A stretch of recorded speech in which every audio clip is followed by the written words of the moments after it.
ভিডিওটি দেখার আগে সবার কাছে ছোট্ট একটি রিকোয়েস্ট করতে চাই, প্লিজ প্লিজ প্লিজ যারা ভিডিওটি দেখবেন সবাই একটা করে সাবস্ক্রাইব করে দিবেন। আপনাদের ভালোবাসা পেলে এমন ভিডিও আরও উপহার দিব। ভিডিওগুলো বানাতে অনেক কষ্ট হয়, আমি জানি। ভিডিওটি অনেক মানুষই দেখবেন, প্লিজ একটা করে সাবস্ক্রাইব করে দিবেন। সবাইকে পুরো গল্পটি দেখার জন্য অনুরোধ রইল। আর যারা আমাকে ভালোবাসে তারা একটা করে লাইক করে দেখিয়ে দিবেন। Love you all. তো চলুন আজকের ভিডিওটি শুরু করা যাক। পাগল ভাই আমার, কেউ না জানলেও আমি জানি তুই শখকে কতটা ভালোবাসিস। তুই যে অভিমান থেকে শখকে বিয়ে করতে চাচ্ছিস না সেটাও জানি আমি। তোর ভালোর জন্যই আমাকে এতটুকু কঠিন হতে হলো রে। প্লিজ ভাই, আমাকে ভুল বুঝিস না। এতক্ষণ দূর থেকে সবকিছু দেখছিল শখ। কি বলবে এখন, তার কি করা উচিত সে কিছু ভাবতে পারছে না। আহনাফ সাহেব এসে শখের হাত ধরে বলল, আমাকে বাঁচা মা, এখন আমার সম্মান রক্ষা করার শেষ সম্বল তুই। এখন তুই যদি আমার থেকে মুখ ফিরিয়ে নিস তাহলে আমার মরা ছাড়া আর কোনো উপায় নেই। বাবা, তুমি এসব কি বলছো? একদম বাজে কথা বলবে না বলে দিলাম, না হলে আমি খুব রাগ করব আর কথা বলবো না তোমার সাথে। আমার একটা কথা রাখবি মা, কথা দিয়ে রাখবি। তুই আয়ানকে বিয়ে কর, আমার অসম্মান হওয়া থেকে বাঁচিয়ে দে মা, আমি দুহাত জোর করে বলছি। বাবা, তুমি এমন কেন বলছো? কেন? তুই কিন্তু আমাকে কথা দিয়েছিস। আচ্ছা বাবা, আমি বিয়ে করব, তোমার জন্য আমি সব কিছু করতে পারি বাবা, তবুও তুমি বাজে কথা বলবে না। আহনাফ সাহেব শখকে জড়িয়ে ধরে বলল, লক্ষ্মী মেয়ে আমার, আমি তাহলে সবাইকে বলি। বলেই চলে গেল। রহিমা, শখ রাজি হয়েছে, ও বিয়ে করবে। সত্যি বলছেন স্যার? সত্যি মা, এখন তোমাদের বউকে তোমরা নিজের মতো করে বউ সাজিয়ে নিয়ে যাও। আলহামদুলিল্লাহ। বলেই শখকে সাজাতে চলে গেল রুহি। তারপর শখকে বউ সাজিয়ে আয়নার পাশে বসানো হলো। শখ ভয়ে চুপ করে আছে, সেই সাথে ভেতরে ভেতরে খুব খারাপ লাগছে। আজ বাবা মাকে ছেড়ে চলে যেতে হবে বলে কাজী সাহেব বিয়ে পড়ানো শুরু করলো। আয়ানকে কবুল বলতে বললে আয়ান 3 বার কবুল বলে দিল। তারপরে রেজিস্ট্রি পেপারে সাইন করে দিল। কাজী সাহেব শখের কাছে আসলো। শখকে কবুল বলতে বললে শখ কোনো কথা বলছে না, চুপ করে আছে। একটু পরে ফুপানির আওয়াজ পাওয়া যাচ্ছে। সবাই বুঝতে পারলো শখ কান্না করছে। রুহি শখকে ভালো করে বুঝিয়ে বলল। প্রায় 5 মিনিট পরে শখ 3 বার কবুল বলল, তারপর সাইনও করে দিল। কাজী সাহেব বলে উঠল, আলহামদুলিল্লাহ, বিয়ে সম্পূর্ণ হলো। সবাই নতুন দম্পতির জন্য দোয়া করুন, ওরা যেন সারা জীবন একসাথে এক অপরের পাশে থাকতে পারে। তারপরে দোয়া করে মোনাজাত করে কাজী সাহেব চলে গেলেন। সবাইকে বিয়ের মিষ্টি খাওয়ানো হলো। সবকিছু শেষ, এবার বিদায়ের পালা। শখের বাবা আইনের হাতে শখের হাত দিয়ে বলল, বাবা, আজ থেকে আমাদের মেয়ের দায়িত্ব তোমার। আমার মেয়েকে কখনো কষ্ট দিও না, খুব আদরের মেয়ে আমার। ভরসা করে তোমার কাছে দিয়ে দিলাম, আশা করি তুমি এর মর্যাদা রাখবে। স্যার আপনি চিন্তা করবেন না, আপনার ভরসার মূল্য আমি দিব। আইনের কথায় আহনাফ সাহেব ভরসা পেল। গাড়িতে ওঠার সময় বাদলো ঝামেলা। শখ কিছুতেই একা যাবে না, বাবা মাকে শখের সাথে যেতে বলছে। চিৎকার করে কান্না করছে, ওর মাকে জড়িয়ে ধরে। শখের আম্মু কোনো রকমে শখকে বুঝিয়ে গাড়িতে তুলে দিল। গাড়ি ছেড়ে দিল। গাড়ি চলছে আপন গতিতে। শখের কান্না আরও দ্বিগুণ বেড়ে যাচ্ছে। তা দেখে আয়ান বিরক্ত হয়ে বলল, আপু এই মেয়েকে গাড়ি থেকে নামিয়ে দাও, কানের মাথা খেয়ে দিল। আয়নের কথা শুনে হা হয়ে আয়নের দিকেই তাকিয়ে আছে। শখের কান্নার আওয়াজ কিছুটা কমে আসছে। সে একবার আয়নের দিকে তাকিয়ে মুখ বাঁকিয়ে আবার কান্না শুরু করে দিল। শুভ মুনতাহাকে টানতে টানতে কাজী অফিসের সামনে নিয়ে গিয়ে ফেলে দিল। আপনি কি মানুষ? একে তো টানতে টানতে নিয়ে এসেছেন, আবার ফেলেও দিলেন। এখনো কিছুই করিনি তোমার সাথে। তুমি যা করেছো তার শাস্তি তুমি পাবে। বেয়াদব ছেলে, মেয়েদের সম্মান করতে জানে না, আবার বড় বড় কথা বলছে। আপনার মতো বেয়াদব ছেলেকে আমি কিছুতেই বিয়ে করব না। চললাম আমি। মুনতাহা উঠে চলে যেতে লাগলে শুভ মুনতাহার হাত ধরে ফেলল। তোমার সাহস তো কম না? একে তো অন্যায় করেছো, আবার মুখে মুখে কথা বলছো। আগে তুমি বড়দের সম্মান করতে শিখো। আপনি আগে ছোটদের ভালোবাসতে শিখুন, তারপরে ছোটদের থেকে সম্মান আশা করবেন। তুমি অন্যায় করে এত কথা বলছো কি করে? তোমাকে তো আমি কোনো অন্যায় করিনি, অন্যায় তো আপনি করেছেন, স্বার্থপর ছেলে একটা। তোমাকে পাওয়ার জন্য যদি আমাকে স্বার্থপর হতে হয় তাহলে আমি সেটা হতেও রাজি। তাহলে আপনার এই ভালোবাসা কোথায় ছিল এতদিন? যখন থাক, আপনাকে বলে লাভ নেই। আপনার মতো বেয়াদব ছেলে এটা বুঝবে না। আমি বাসায় চলে গেলাম। বলে হাঁটা শুরু করলো মুনতাহা। শুভ এসে মুনতাহাকে কুলে তুলে নিল। খুব শখ তাই না রে আমার থেকে পালানোর? আমি যতদিন বেঁচে আছি আমার হাত থেকে তোর মুক্তি নেই। এই জীবনটা আমার সাথেই তোর কাটাতে হবে। আমি মরে যাব, তবু আপনার মতো ছেলের সাথে আমি সংসার করব না। নামান আমাকে বলছি। বলেই শুভর বুকে কিল ঘুষি মারতে শুরু করলো। শুভ তো শুভই, মুনতাহার এমন পাগলামি বেশ ভালোই লাগছে তার কাছে। ফাগলামি করে লাভ নেই পাখি, তুমি আমার খাঁচায় বলছি, এখান থেকে তোমার মুক্তি নেই। অসভ্য ছেলে, আমাকে নামান। আপনার লজ্জা করে না? এত রাতে একটা মেয়েকে তার বিয়ের আসর থেকে তুলে এনেছেন, এখন আবার কোলে তুলে নিয়েছেন। কোন অধিকারে? শুভ ডোন্ট কেয়ার ভাব নিয়ে বলল। আমার বউকে আমি নিয়ে এসেছি, ভাইয়া শখকে ভালোবাসে। তুমি কেন ওদের মধ্যে কাবাব মেয়ে হাঁটতে হবে? আর অধিকারের কথা বলছো, চলো তাহলে। বলে কাজে অফিসের ভেতরে নিয়ে গেল। মুনতাহা অফিসের ভেতরে গিয়ে দেখলো একটা মেয়ে আর একজন মধ্যবয়স্ক মহিলা দাঁড়িয়ে আছে। আপনি? কাজী সাহেব বলল, আপনি এখানে? তার মানে এটা আপনার অফিস? কাজী সাহেব বললেন, অসম্ভব, আমি এই ছেলেকে বিয়ে পড়াতে পারবো না। ঠিক বলেছেন কাজী সাহেব, একদম এই বেয়াদব ছেলের সাথে আমার বিয়ে দেবেন না। আমি না আপনার মেয়ের মতো। আপনি এভাবে আমার জীবনটা নষ্ট করে দেবেন না কাজী সাহেব। তুই আর একটা কথা বললে তোর গলা টিপে এখনই মেরে ফেলবো। আমাকে কোলে থেকে নামান, আমার লজ্জা লাগছে। শুভর মা বল, কি রে শুভ, এটা তোর কি ধরনের ব্যবহার? আসলে আম্মু। ও আচ্ছা, তাহলে এটা শুভরাম্মু। এবার তোমাকে দেখাচ্ছি মজা, সাধু। আন্টি, আপনার ছেলে খুব খারাপ। আমাকে ভালোবাসার ফাঁদে ফেলে পালিয়ে গেছিল। আমি অনেক খোঁজাখুঁজি করি, কিন্তু খুঁজে পাইনি। আজ আমার বিয়ে, কোথা থেকে জানি এসে বিয়ে থেকে তুলে আনলো আমায়। আমার বাবা মায়ের তো একটা সম্মান আছে, তাই না বলুন? আমি এই বিয়ে কিছুতেই করতে পারবো না। নাটক করা শেষ হলে এদিকে আসো, ফটাফট রেজিস্ট্রি পেপারে সাইন করে কবুল বলে দাও। আমাকে রাগিও না মুনতাহা, পরিণাম খুব খারাপ হবে। তা দেখে মুনতাহা কিছুটা ভয় পেয়ে গেল। চুপচাপ গিয়ে চেয়ারে গিয়ে বসলো। কাজী সাহেব, ভালোই ভালোই বিয়ে পড়াবেন নাকি অন্য রাস্তা দেখবো? কাজী সাহেব বলেন, আমি শুধু তোমার মায়ের জন্য বিয়েটা পড়াচ্ছি, না হলে তোমার মতো বেয়াদব ছেলের বিয়ে কোনোদিন পড়াতাম না। বলে বিয়ে পড়ানো শুরু করে দিলেন কাজী সাহেব। শুভকে কবুল বলতে বললে সেকেন্ডের মধ্যেই কবুল বলে দিল, সাথে রেজিস্ট্রি পেপারে সাইন করে দিল। মুনতাহাকে কবুল বলতে বললে মুনতাহা কান্না করে উঠল। একটা মেয়ের বিয়ে নিয়ে কত স্বপ্ন থাকে, সেখানে বাবা মা আত্মীয় স্বজন কেউ নেই, এমনভাবে বিয়ে কেউ করতে চায় না। বাবা মায়ের জন্য খুব কষ্ট হচ্ছে আমার। আমি তো এতটা কষ্ট ওনাদের দিতে চাইনি। শুভর মা বলল, আমি তোমার মনের কথা বুঝতে পারছি, কষ্ট পেও না মা। আমি তোমাদের বিয়ের পরে নিজে তোমার বাবা মায়ের কাছে নিয়ে যাব, কথা দিলাম, বিয়েটা করে না লক্ষ্মী সোনা। শুভর মায়ের কথায় মুনতাহা ভালোবাসা খুঁজে পেল, তাই কবুল বলে দিল। বড়দের কথা অমান্য করা যায় না। এবার রেজিস্ট্রি পেপারে সাইন করে দিল। আরও 3 জন আসলো, 2 জন মেয়ে 1 জন ছেলে। তারা মুনতাহা আর শুভর বিয়ের সাক্ষী হয়ে সাইন করলো। আলহামদুলিল্লাহ, বিয়ে সম্পন্ন হলো। আজ থেকে ওরা স্বামী স্ত্রী। দোয়া করি সারা জীবন সুখে সংসার করো। তারপর সবাই কাজে অফিস থেকে বেরিয়ে বাসার উদ্দেশ্যে রওনা হলো।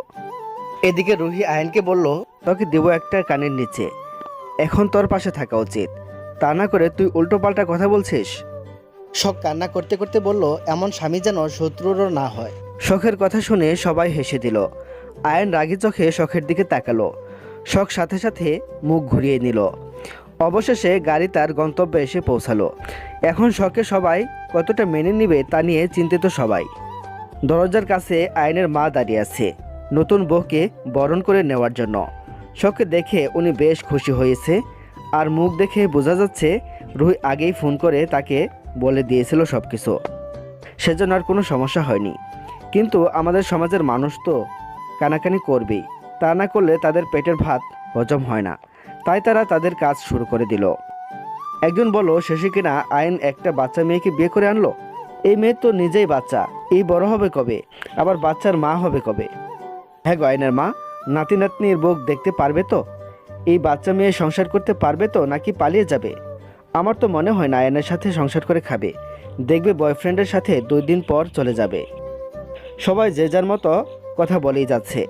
এসব শুনে শখের খুব খারাপ লাগছে, কিছু বলতে পারছে না, কান্না করে যাচ্ছে নীরবে। আয়ন রেগে বলল, এক কাজ করেন আপনারা, বরং আমার বউকে আপনাদের সাথে নিয়ে যান। মনে হচ্ছে বিয়ে আমি না আপনারা করছেন, সংসার আপনাদের সাথে করবে, তাই আপনাদের এত লাগছে। আর কল্পনা আন্টি কি বললেন আপনি? বয়ফ্রেন্ডের সাথে আমার বউ পালিয়ে যাবে? আপনি তো আপনার মেয়েকে বিয়ে দিতে চেয়েছিলেন, আর আপনার মেয়ে বিয়ের দিন তার বয়ফ্রেন্ডের সাথে পালিয়ে গেছে।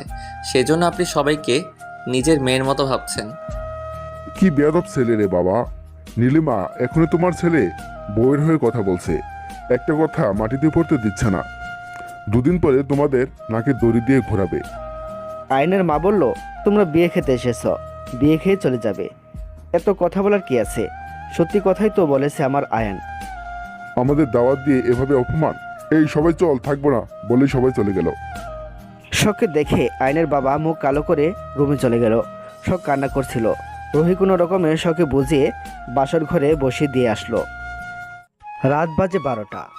শখ সেই কখন থেকে বসে আছে আয়নের জন্য, কিন্তু আয়নের আসার নামই নেই। হঠাৎ করে দরজা খোলার আওয়াজ পেল শখ। তার মানে মহারাজ এসছেন? এতক্ষণে মহারাজের আসার সময় হলো? শখ উঠে গিয়ে আয়ানকে সালাম করতে যাবে, আয়ান তাতে বাধা দিল। এসব তোমাকে কে শিখিয়েছে? তুমি জানো না আল্লাহ ছাড়া কারোর সামনে মাথা নত করতে নেই? আমাকে সবাই যা শিখিয়ে দিয়েছে তাই আমি করছি। এই নিন দুধ আর মিষ্টি খান, রুহি আপু আপনাকে খাওয়াতে বলেছে। আয়ন রেগে দুধের গ্লাসটা ফেলে দিল। তোমাকে বলেছি আমি দুধ খাবো, কেন এসব ফালতু কাজ করছো? আমার এসব একদম ভালো লাগে না। দেখি সরো, আমি ঘুমাবো, আমার ঘুম পেয়েছে। বলেই আয়ান বিছানায় গিয়ে শুয়ে পড়ল। শখ এখনও আগের মতোই সেখানে দাঁড়িয়ে আছে। এদিকে আয়ান মনে মনে ভাবছে, কি মেয়ে রে বাবা, একটাবার আমার অভিমান ভাঙানোটার চেষ্টা করলো না? আমি বা ওর থেকে এত কিছু আশা করছি কেন? ও তো আমাকে ভালোবাসেনি, আমি ওকে ভালোবেসেছি, সে কি করে আমাকে বুঝবে? বলেই একটা দীর্ঘ শ্বাস ছেড়ে চোখ বন্ধ করলো। ঠিক তখনই শখ বিছানার উপরে উঠে বসলো। তা দেখে আয়ান রেগে বলল, তোমার তো সাহস কম না? কোন অধিকারে আমার বিছানায় বসেছো? কেন? আপনার 10টা না 5টা না একটা মাত্র বইয়ের অধিকারে গরুর মতো চিৎকার করছেন কেন? তোমার খুব সাহস হয়ে গেছে তাই না? এখনই আমার বেড থেকে নামো, আমি আমার বেড শেয়ার করতে পছন্দ করি না। শখ বলল, কিন্তু স্যার আপনাকে তো বেড শেয়ার করতেই হবে। ভুলে গেলেন ঘরে একটা কত সুন্দর লাল টুকটুকে বউ নিয়ে এসেছেন। এখন আপনার সব কিছুর উপরে আমার সমান সমান অধিকার আছে। শখ, তেলাপোকার পেঁয়াজি খাবেন? এভাবে চিৎকার করছেন কেন? তেলাপোকার পেঁয়াজি আবার কেমন? বলে জিহ্বায় কামড় দিল আয়ান। তার মানে স্যার আপনি খাবেন? আপনাদের বাসায় কি তেলাপোকা আছে? তাহলে কালকে রান্না করে খাওয়াবো। আয়ান আর কোনো উত্তর করলো না। আয়নকে চুপ করে থাকতে দেখে শখ আয়নের কাছে গিয়ে আয়নের দুহাত ধরে বলল, সরি স্যার, আমার ভুল হয়ে গেছে। আপনি কি এখনো আমার উপরে রাগ করে আছেন? আয়ন কোনো কথা না বলে উঠে চলে যেতে লাগলে শখ আয়নকে পেছন থেকে শক্ত করে জড়িয়ে ধরলো। কোথায় যাচ্ছেন? আপনি যতক্ষণ না বলছেন আপনি আমাকে মাফ করেছেন ততক্ষণ পর্যন্ত আমি আপনাকে ছাড়বো না। শখ, আমাকে ছাড়ো, না হলে খুব খারাপ হয়ে যাবে। লজ্জা করে না অন্য একটা ছেলেকে জড়িয়ে ধরে আছো? আপনার মাথা পুরোই গেছে স্যার। নিজের স্বামীকে জড়িয়ে ধরবো না তো কাকে ধরবো? ওই আয়েশকে? আয়াসের কথা শুনে আয়ান আর চুপ থাকতে পারল না। রেগে শখের গালে থাপ্পড় বসিয়ে দিল। নিমিষেই আয়নের চোখ লাল হয়ে গেল। খুব সাহস হয়ে গেছে তাই না? কিছু বলছি না তার সুযোগ নিচ্ছ? তাহলে ওই আয়েশের কাছেই চলে যাও। আমাকে কেন বিয়ে করেছো? বলেই রেগে হনহন করে বেলকনিতে চলে গেল। বাহিরে প্রচুর আত্মীয় স্বজন। এখন যদি আয়ন বেরিয়ে যায় সবাই শখে অনেক কথা শোনাবে। রাগ যেন কিছুতেই থামতে চাইছে না। থামবে বা কী করে? কোনো স্বামী তার স্ত্রীর মুখে অন্য ছেলের নাম তো দূরের কথা, ছায়াও সহ্য করতে পারে না। শখ আর দাঁড়িয়ে থাকতে না পেরে লাগেজ থেকে একটা কালো রঙের সালোয়ার কামিজ বের করে ওয়াশরুমে চলে গেল। ওর আর এভাবে সংসারে বসে থাকতে ভালো লাগছে না। প্রচুর কান্না করছে সব। চোখের পানি ওয়াজ খুব স্বার্থপর হয়ে গেছে, কিছুতেই থামছে না। আমি ওনার রাগ ভাঙানোর চেষ্টা করেছিলাম। উনি এতটা রেগে যাবে কখনো ভাবতেই পারিনি। এতটা ঘৃণা জমে গেছে ওনার মনে আমার জন্য। একেবারে শাওয়ার নিয়ে ওয়াশরুম থেকে বের হলো। এসে কোনো কথা না বলে বিছানায় এক কোণে গুটিসুটি মেরে শুয়ে পড়ল। রাত বাজে 1টা। শুভরা বাসার সামনে এসে পৌঁছালো। মুনতাহাকে শুভর আম্মু বরণ করে নিল। শুভর মা বলল, মিহুমা এদিকে আয় তো, তোর ভাবিকে শুভর রুমে দিয়ে আয়। এই তো আম্মু আসছি, আমার কাজ হয়ে গেছে, এখন শুধু ভাবি মনিকে ভাইয়ের রুমে দিয়ে আসবো। কিরে, তুই কখন এলি? তোর না আমেরিকাতে থাকার কথা? যাক, তাও আমাকে কারো চোখে পড়েছে। বউয়ের জন্য যেভাবে পাগল হয়ে গিয়েছিলে ভাইয়া, ভেবেছিলাম আমাদের কথা ভুলেই গেছো। দিব এক থাপ্পড়, খুব পাকনা হয়ে গেছিস। তোমার বোন না, তোমার মতো না হলে চলবে? শুভ মিহুর কান ধরে বলল, খুব পাকনা হয়ে গেছিস, এবার তোকে বিয়ে দিয়ে তাড়িয়ে দিব। হ্যাঁ তাই দাও, আর কতদিন সিঙ্গেল থাকবো আম্মু? ভাইয়ের বিয়েটা তো করিয়ে দিলে, এবার আমার বিয়েটাও করিয়ে দাও। শুভর মা মিহুর গালে হালকা থাপ্পড় মেরে বলল, মায়ের সামনে এমন কথা বলিস? তোদের কি কোনো লজ্জা শরম নেই? না আম্মু, লজ্জা শরম বিক্রি করে ফুচকা খেয়ে ফেলেছি। শুভর মা বলল, অনেক কথা হয়েছে, এবার মুনতাহাকে নিয়ে যা, সবাই ঘুমিয়ে পড়, অনেক রাত হয়েছে। তারপরে মিহু মুনতাহাকে শুভর রুমে দিয়ে আসলো। বাহ, এই অল্প সময়ের মধ্যে বেশ সুন্দর করে রুমটা সাজিয়েছে মেয়েটা। তোমার এই ভারী ভারী গহনা পরে থাকতে সমস্যা হচ্ছে না? না না, সমস্যা হবে কেন? আমি কি মানুষ নাকি? আমি তো পাথর। এত অল্প কিছুতে আমার কিচ্ছু হবে না। দেখো, ঝগড়া করার মন নেই, এগুলো আয়ান ফাইয়াদের বাসা থেকে দেয়া হয়েছে, তাই সব কিছু খুলে ফেলো। আমার বউকে আমি সব কিছু কিনে দিব, এগুলো আয়ান ফাইয়াদের ফিরিয়ে দিব। আমি এখন কি পরবো?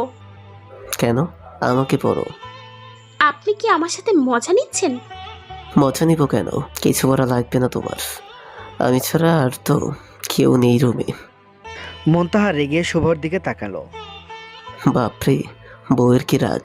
দাঁড়াও, একটা শাড়ি এনে দিচ্ছি, তোমার জন্য কিনে রেখেছিলাম কিন্তু দেওয়া হয়নি।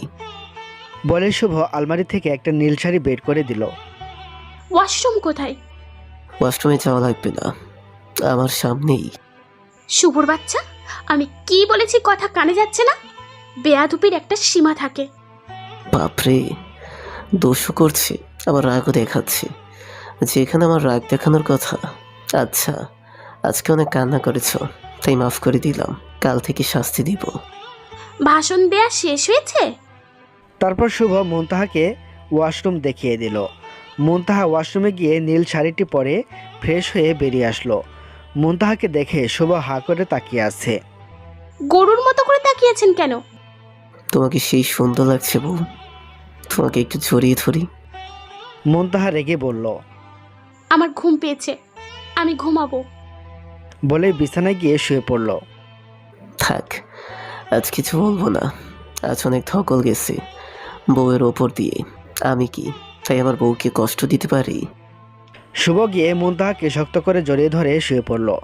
মুনতাহা ছাড়িয়ে দেওয়ার চেষ্টা করলে শুভ আরও শক্ত করে জড়িয়ে ধরল। রাত বাজে 3টা। আইনের রাগ কিছুটা কমেছে। এতক্ষণে খেয়াল হলো সে শখে রেগে থাপ্পড় মেরেছিল। কথাটা মনে হতেই বেশ কষ্ট লাগছে আয়নের।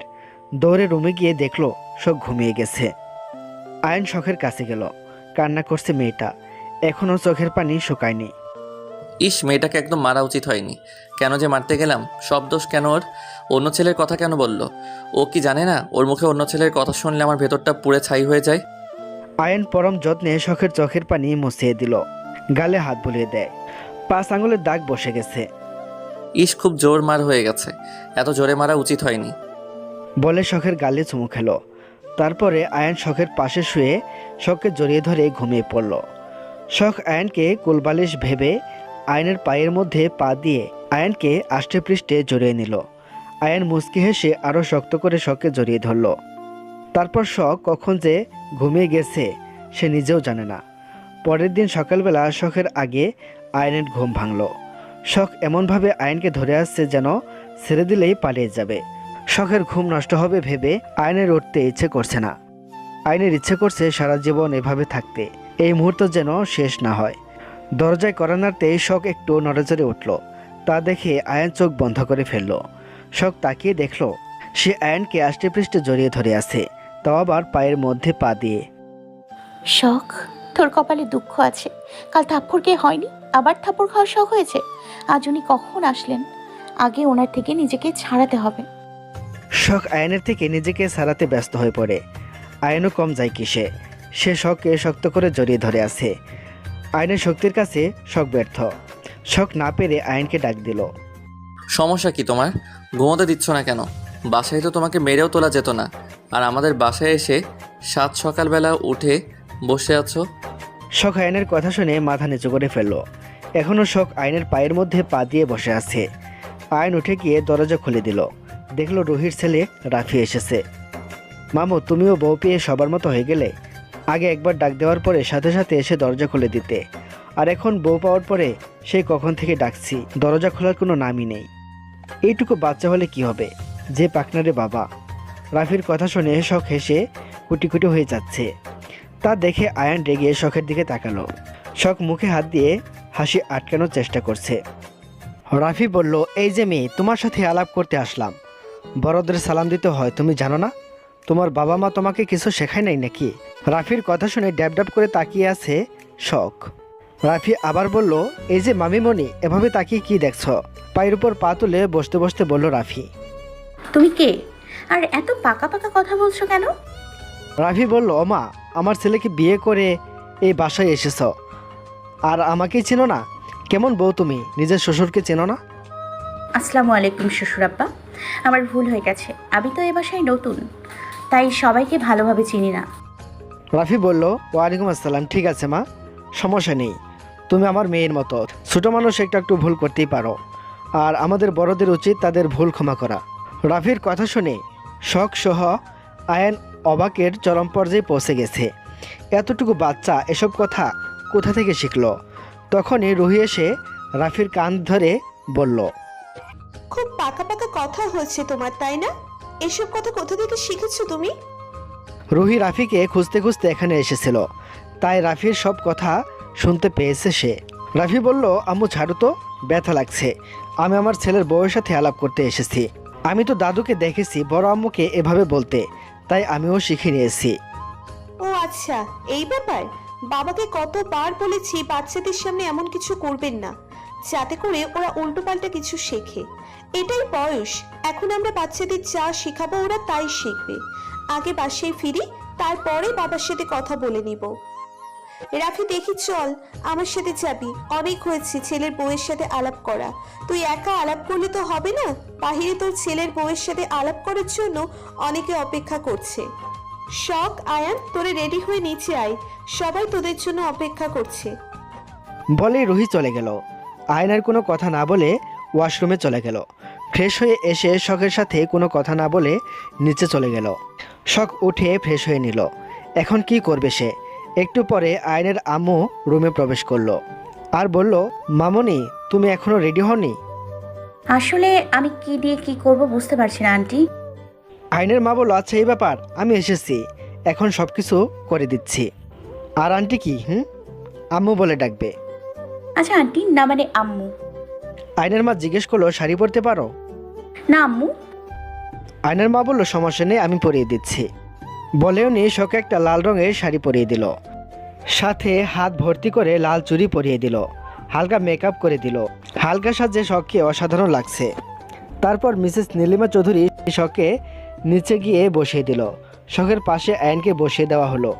শখ আর চোখে আয়নকে দেখে বলল, মাশাআল্লাহ, আমার স্বামীকে সে সুন্দর লাগছে, কারণ নজর যেন না লাগে। সবাই চলে আসলো শখকে দেখতে। বাহ নীলিমা, তোমার ছেলের বউ ভারী মিষ্টি দেখতে হয়েছে, আসলে খুব সুন্দর হয়েছে, তবে একটু বাচ্চা, সমস্যা নেই, ঠিক মানিয়ে চলতে পারবে আমার মনে হয়। একটু পরে শখের বাবা মা ভাই চলে আসলো। শখ দৌড়ে গিয়ে তার মাকে জড়িয়ে ধরে কান্না করে দিল। ফিয়াজ বলল, কেমন আছিস বোন?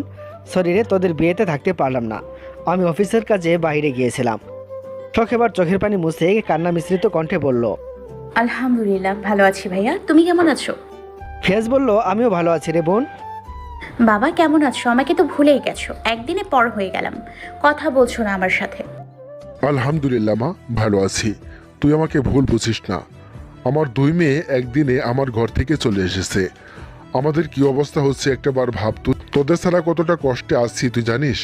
একটা দিন একটা বছরের সমান মনে হচ্ছে। তা মা, তোর কোনো সমস্যা হচ্ছে না তো কোনো? মা, বাবা, আমার কোনো সমস্যা হচ্ছে না। এই বাড়ির সবাই অনেক ভালো। বাবা, তুমি কি কোনো কারণে ভয় পাচ্ছ বা চিন্তা করছো? এত ঘেমে যাচ্ছ কেন? রাহিলা বেগম বললেন, শুধু বাবার সাথে কথা বললে হবে? মাকে চোখে পড়ে না? চোখে পড়ে জন্যই সবার আগে তোমার কাছে আসলাম। কিন্তু বাবার কি সব? বাবা মাকে এখানে দাঁড় করিয়ে রাখবে নাকি ভেতরে নিয়ে আসবে? শখ আর কোনো কথা বলল না।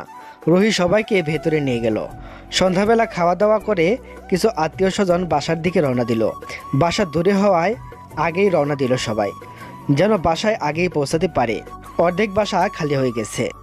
শখমা, আজ তাহলে আমরা উঠি, পরে সময় করে আবার আসবো। শখের বাবা প্রচুর পরিমাণে ভয় পাচ্ছে, তা শখ ভালোই খেয়াল করছে, কিন্তু এত মানুষের মধ্যে বাবার সাথে কথা বলতেও পারছে না। এ কি স্যার, এখনই চলে যাবেন? আজ রাতটা থেকে তারপরে যাবেন? না মা, থাকতে পারবো না। আমরা এসেছিলাম শখে নিতে, তোমরা তো যেতে দিবে না, তাহলে আর রাত করে লাভ নেই। স্যার, আপনি কি কষ্ট পেয়েছেন? রাগ করবেন না স্যার, কয়টা দিন পরে আমি নিজে আয়নার শখকে আপনাদের বাসায় পাঠিয়ে দিব। আচ্ছা মা, তাহলে আসি। শখ দেখে শুনে থাকবি, আর কোনো রকম বেয়াদবি করবি না বড়দের সাথে। সবার সব কথা শুনে চলবি, কেমন? বলে সবার থেকে বিদায় নিয়ে চলে গেল। ফিয়াজ, তুই তোর মাকে নিয়ে বাসায় যা, আমার একটু কাজ আছে, কাজটা করে আমি আসছি। রাহিলা বলল, এত রাতে আবার কিসের কাজ? ফিয়াজ বলল, আম্মু বাদ দাও তো, বাবাকে যেতে দাও, তুমি আর আমি বাসায় চলে যাই। বলেই বাসার দিকে রওনা দিল দুজনে। এদিকে উনি কে মা? শুভর মা বলল, উনি তোর আসল বাবা। মানে উনি আমার বাবা হতে যাবে কেন? আমার বাবা তো। উনি তোর আসল বাবা রে শুভ, আমি না। ভেতরে প্রবেশ করতে করতে বলল আহনাফ সাহেব। আহনাফ সাহেবকে দেখে মুনতাহা বলল, বাবা, তুমি?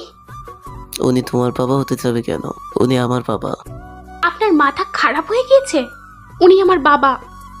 শুভ, মুনতাহা ঠিকই বলেছে। মুনতাহা আমার মেয়ে, কিন্তু তুই আমার ছেলে না। তোর আসল বাবা ওই যে দেখছিস দাঁড়িয়ে আছে, উনি রায়হান তালুকদার, উনি তোর বাবা। মানে আমি কিছুই বুঝতে পারছি না। আমি তো এতদিন তোমাকে নিজের বাবা বলে মেনে নিয়েছি। উনি যদি আমার বাবা হয় তাহলে উনি এতদিন কোথায় ছিলেন? ওনাকে আটকে রাখা হয়েছিল, আমি আটকে রেখেছিলাম তোকে দিয়ে খারাপ কাজ করানোর জন্য, কিন্তু আমি সফল হতে পারিনি। তোর মা তোর বাবাকে বাঁচানোর জন্য আমি যা বলেছি তাই করেছে। কিন্তু তুমি এমন কেন করলে বাবা? আমি এসব বলতে পারবো না। তোর বাবা খুব ভালো মানুষ রে, তোকে একটু কাছে পাওয়ার জন্য পাগল হয়ে আছে। কতগুলো বছর তোর থেকে দূরে সরিয়ে রেখেছিলাম। মুনতাহা সবকিছু মাথার উপর দিয়ে যাচ্ছে, কি হচ্ছে কিছুই বুঝতে পারছে না। বাবা, তোমরা দুজন আগে থেকেই দুজনকে চিনতে? কিভাবে? হে রে মা, সে অনেক কথা, আমি তোকে সময় করে বলবো। সেজন্য কাল আমি তোদের বিয়ের সময় ছিলাম না। শুভকে এটা জানানোর দরকার ছিল। ও যাকে নিজের বাবা মনে করে সে তার বাবাই না, আর না তার সাথে আমার কোনো সম্পর্ক আছে। আমি শুধু এতটুকুই বলতে এসেছিলাম। ভাগ্যের কি পরিহাস। দেখো বাবা, তুমি আমার বাবা নও, আর না তোমার সাথে আমার কোনো রক্তের সম্পর্ক আছে। সেই ঘুরে ফিরে তুমি আমার বাবাই হয়ে গেলে, কিন্তু তুমি আমার বাবাকে আমার থেকে এতগুলো বছর দূরে সরিয়ে রেখেছো, আমাকে মিথ্যে বলেছো। এর জন্য তোমাকে কি শাস্তি দেব? আচ্ছা, আমি তোকে মিথ্যা কথা বলেছি ঠিকই, কিন্তু কোনোদিন তোকে আর তোর মাকে কষ্ট দিয়েছে কি? বাজে ব্যবহার করেছে কি? কোনো দিকে অভাবে রেখেছে কি বলতো? শুভ ভেবে বলল, সত্যিই তো, তার এখনই। কিন্তু এতগুলো বছর আমাকে আমার বাবার কাছ থেকে দূরে সরিয়ে রেখেছো, এর শাস্তি তোমাকে কি দিব? আমাকে যা শাস্তি দিতে মন চায় দে, পারলে আমাকে পুলিশে ধরিয়ে দে। আমি আর পারছি না, মুক্তি চাই আমি। আর শাস্তি তোমাকে কি দিব? না, তোমাকে শাস্তি দিব না। তোমার পাপের ফল যদি মুন্তাহাকে দিই তাহলে তুমি কষ্ট পাবে। শুভ, আমি তোর নিজের বাবা না হতে পারি, তোকে এতগুলো বছর পেলে মানুষ করেছি। এতটা খারাপ কাজ তুই করতে পারবি না। আমি জানি তুই আমার মেয়েটাকে কতটা ভালোবাসিস। আমার মেয়ের কিছু হয়ে গেলে তুই বেঁচে থাকতে পারবি তো? তুমি খুব চালাক বাবা, এই জন্যই এতগুলো বছর এত সুন্দর করে অন্যায় করতে পেরেছো। আহনাফ সাহেব মাথা নিচু করে আছেন। কেন করলেন আহনাফ সাহেব এমনটা? কেন আমার বাবার থেকে এতগুলো বছর দূরে সরিয়ে রাখলেন? কি উদ্দেশ্য আপনার? আমাকে বলতেন শখের নামে অনেক জায়গা জমি টাকা পয়সা আছে, সেগুলো কেবল শখের। 18 বছর পূর্ণ হলে আমরা নিতে পারবো। আপনি তো শখকে মারতেও চেয়েছিলেন। ছি বাবা, তুমি আর কত নিচে নামবে? আজ আমি এত বেয়াদব রাগী হয়েছি শুধুমাত্র তোমাদের জন্য। আমি যখন ছোট ছিলাম, শখ আর ফিয়াজ ভাইয়াকে নিয়ে আসলে তোমরা সব সময় শখকে বেশি ভালোবাসতে। এটা দেখে আমার খুব খারাপ লাগতো, কিন্তু যখন জানতে পারলাম শখকে তোমরা মারার প্ল্যান করছো, তখন আমি 5 বছরের বাচ্চা সব কিছু শুনে ফেলি। তারপর থেকে শখের জন্য আমার খুব খারাপ লাগতো। তোমরা চাইতে আমি শখের সাথে খারাপ ব্যবহার করি, ওকে আঘাত করি, যার কারণে ও মরে যায়। আর বাচ্চাদের হিংসে খুব মারাত্মক, কিন্তু আমি তখন থেকেই ঠিক করে নিই শখের সাথে খুব খারাপ ব্যবহার করব, কিন্তু শখের কোনো ক্ষতি হতে দেব না। বড় বোন হিসেবে শপথ নিয়েছিলাম। আমি ভেবেছিলাম তোমরা হয়তো সব কিছু ভুলে গিয়েছো, অন্য কেউ শখকে মারার চেষ্টা করছে, তাই স্বাভাবিক হওয়ার চেষ্টা করছিলাম। কিন্তু তুমি আমার সব বিশ্বাস ভেঙে দিলে বাবা। আমি তোমাকে ঘৃণা করি। তোমার মতো বাবা যেন আল্লাহ কাউকে না দেন। শখ তোমার নিজের মেয়ে না হতে পারে, কিন্তু তোমার মেয়ে হিসেবে তো সেই বাচ্চা থেকে বড় করেছো। তোমার মায়া লাগে না? কষ্ট হয় না? কলিজাতে লাগে না? উত্তর দিচ্ছ না কেন বাবা? তোরা সবাই একদিন সবকিছু বুঝতে পারবি, আমাকে কিছু বলতে হবে না। আর সবকিছু বলে আমি তোদের বিপদের মধ্যে ফেলে দিতে পারি না। কি বিপদ? শখকে মেরে আমার নামে চাপিয়ে দেবে আর বলবে মুনতাহা শখকে দেখতে পারে না? শখের উপরে মুনতাহার খুব রাগ, তার জন্য শখকে মেরে ফেলেছে। অবশ্য তোমরা এটাও করতে পারবে। ছোটবেলায় তুমি আর ওই মহিলা মিলে আমার ছোট বোনটাকে ছাদ থেকে ফেলে দিয়ে আমার উপরে সব দোষ চাপিয়ে দিতে চেয়েছিলে। আমি সব কিছু শুনে ফেলেছিলাম বাবা। তারপর থেকে আরো বেশি ঘৃণা জমে গিয়েছে। মুনতাহা, আমি যা করেছি তোদের ভালোর জন্য করেছি। একদিন ঠিকই বুঝবি। আজ দোষ না করেও সবার কাছে আমি দোষী, তবুও তোরা ভালো থাক। আচ্ছা বাবা, তুমি তোমার মেয়েদের ভালোর জন্য এইসব করেছো, কিন্তু আমি কি দোষ করেছি যে তুমি আমার বাবাকে আমার থেকে দূরে সরালে? আহনাফ সাহেব মাথা নিচু করে আছে। মিহু বলল, কিন্তু আমি তো ওনাকে বাবা হিসেবে জানি না। আমি তো আমার বাবাকেই বাবা হিসেবে জানি। ভাইয়া, তুমি ওনাকে কি করে বাবা হিসেবে জানো? শুভর মা বলল, আমি বলছি তোদের সব কিছু কি হয়েছে তবে শোন। আইনের বাবা আমার নিজের ভাই, তোরা তো জানিসই। তোর বাবা ছিলেন প্রবাসী, ওনার অর্ধেক জীবন প্রবাসেই কেটে যায়। একসময় তিনি দেশে আসেন আর আমাদের বিয়ে হয়। শুভর যখন 2 বছর বয়স তখন মিহু আমার পিটি তোর বাবার নামে মিথ্যে মামলা করে, যার কারণ তোর বাবাকে আবার প্রবাসে ফিরে যেতে হয়। এই তো জীবন কার ছিল সুন্দর। তারপরে মিহু হলো, তখন আমি আয়ানদের বাসায় থাকতাম। মিহুর 1 বছর পূর্ণ হলে আমি আবার শুভর বাবার বাসায় ফিরে আসি। একদিন বিকেলে মিহুকে খাওয়াচ্ছিলাম, হঠাৎ করে কলিং বেল বেজে উঠল। আমি গিয়ে দরজা খুলে দেখি আহনাফ সাহেব। আমি ওনাকে চিনতে পারিনি। উনি আমার মাথায় সরাসরি বন্দুক ঠেকিয়ে বলে, একদম চিৎকার করবে না, তাহলে জানে মেরে দেবে। আমিও ভয় পেয়ে একটা কথাও বলছিলাম না। উনি আমাকে বলল, আমি যা যা বলবো তা যদি না করো তাহলে রায়হানকে মেরে ফেলবো। সাথে আমাকে দেখাল রায়হানকে আটকে রেখে কি অত্যাচারই না করছে। স্ত্রী হয়ে এমন কিছু দেখা সত্যিই খুব কষ্টকর। আমি ওনার পা ধরে বললাম, প্লিজ আমার স্বামীকে ছেড়ে দিন, আপনি যা বলবেন আমি তাই শুনবো।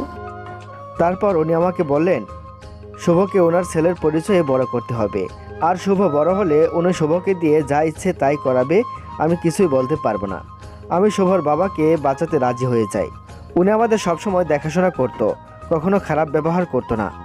আমাদের একটা গুপ্ত রুম আছে, এখানে মাঝে মাঝে আসতো, কিছু কথা বলতো, আবার চলে যেত। তাছাড়া আর কোনো কথাই হতো না। আমি শুভর বাবাকে পাগলের মতো খুঁজেছি, কিন্তু কোথাও পাইনি। তাই ওনার ওসব কথা আমি শুনেছি। শুভ আহনাফ সাহেবকে বাবা হিসেবে জানলেও মিহুকে তা জানতে দেয়নি। মিহুকে সবসময় আয়ানদের বাসায় রাখতাম। মিহুর যখন 17 বছর বয়স, মিহু আয়ানদের জন্য পাগল হয়ে যায়, আয়ানকে বিয়ে করতে চায়, আরও পাগলামি শুরু করে দেয়, যার ফলে মিহুকে আমরা বিদেশে পাঠাতে বাধ্য হই। শখের 18 বছর পূর্ণ হওয়ার আগে আমি শুভর বাবাকে খুঁজে পাই। শুভর বাবাকে মিথ্যে কথা বলে বাসা থেকে বের করে নিয়ে গিয়েছিল, পরে আটকে রেখেছিল আহনাফ সাহেব। পরে আমি সেখান থেকে শুভর বাবাকে নিয়ে এসে লুকিয়ে রাখি। হাজার চেষ্টা করলেও আহনাফ সাহেব শুভর বাবাকে খুঁজে পায় না। না পারে শখে মার। এত টাকা পয়সার নেশায় আমাদের সুখের সংসার শেষ হয়ে গেল। না পারলাম সংসার করতে, আর না পারলাম স্বামী ছেলে মেয়েকে একসাথে কাছে পেতে। না পেল শুভ, মিহু তার বাবার ভালোবাসা, আর বাকি সব কিছু তোরা তো জানিসই। কথাগুলো বলে শুভর মা দীর্ঘশ্বাস ছাড়লেন। সবটা শুনে শুভ রেগে আহনাফ সাহেবের কলার ধরে বলল, আমি আপনাকে শেষ করে দিব আহনাফ সাহেব। আপনি আমার জীবন থেকে সব কিছু কেড়ে নিয়েছেন, আমি আপনার জীবনটাই কেড়ে নিব। বলে বন্দুক বের করলো। তখনই শুভর মা দৌড়ে এসে তাকে আটকালো। শুভর মা বলল, কি করছিস শুভ? ছেড়ে দে, আমি আর কোনো ঝামেলা করতে চাই না। তোর বাবার তোদের এক করতে পেরেছি, এখন এই বুড়ো বয়সটা তোদের সাথে নিয়েই সংসার করতে চাই। ওনার বিচার আল্লাহ করে দিবেন। একটা কথা মনে রাখবি, বিচারের মালিক আল্লাহ, আমরা না। সব কিছু ওনার উপরে ছেড়ে দে, উনি ওনার পাপের ফল পাবেন। আপনি এখন আসতে পারেন। আহনাফ সাহেব যেন এই কথাটিরই অপেক্ষায় ছিলেন। বলার সাথে সাথে মাথা নিচু করে চলে গেল। শুভ তো অবাক, আহনাফ সাহেবকে এতদিন ধরে দেখছে। উনি এত সহজে সব কিছু মেনে নেওয়ার মতো লোক নয়, কিছু তো গড়বড় আছেই। শুভর বাবা বলল, বাবা আমার জান, সোনার ছেলে আমার, একবার বাবা বলে ডাক না। কি রে মিহু, আমাকে বাবা বলে ডাকবি না? তোরা কেন ডাকছিস না? আমি কত বছর ধরে অপেক্ষায় আছি এই দিনটার জন্য। শুভ বাবা বলে তার বাবাকে জড়িয়ে ধরলো। মিহুকেও কাছে টেনে নিল তার বাবা। শুভর মাও ওদের কাছে গিয়ে দাঁড়ালো। শুভর মা বলল, কিভাবে পূর্ণতা পেল রে মিহু? আমার আরেকটা মেয়েকে দেখ, দূরে দাঁড়িয়ে বোকার মতো কান্না করেই যাচ্ছে।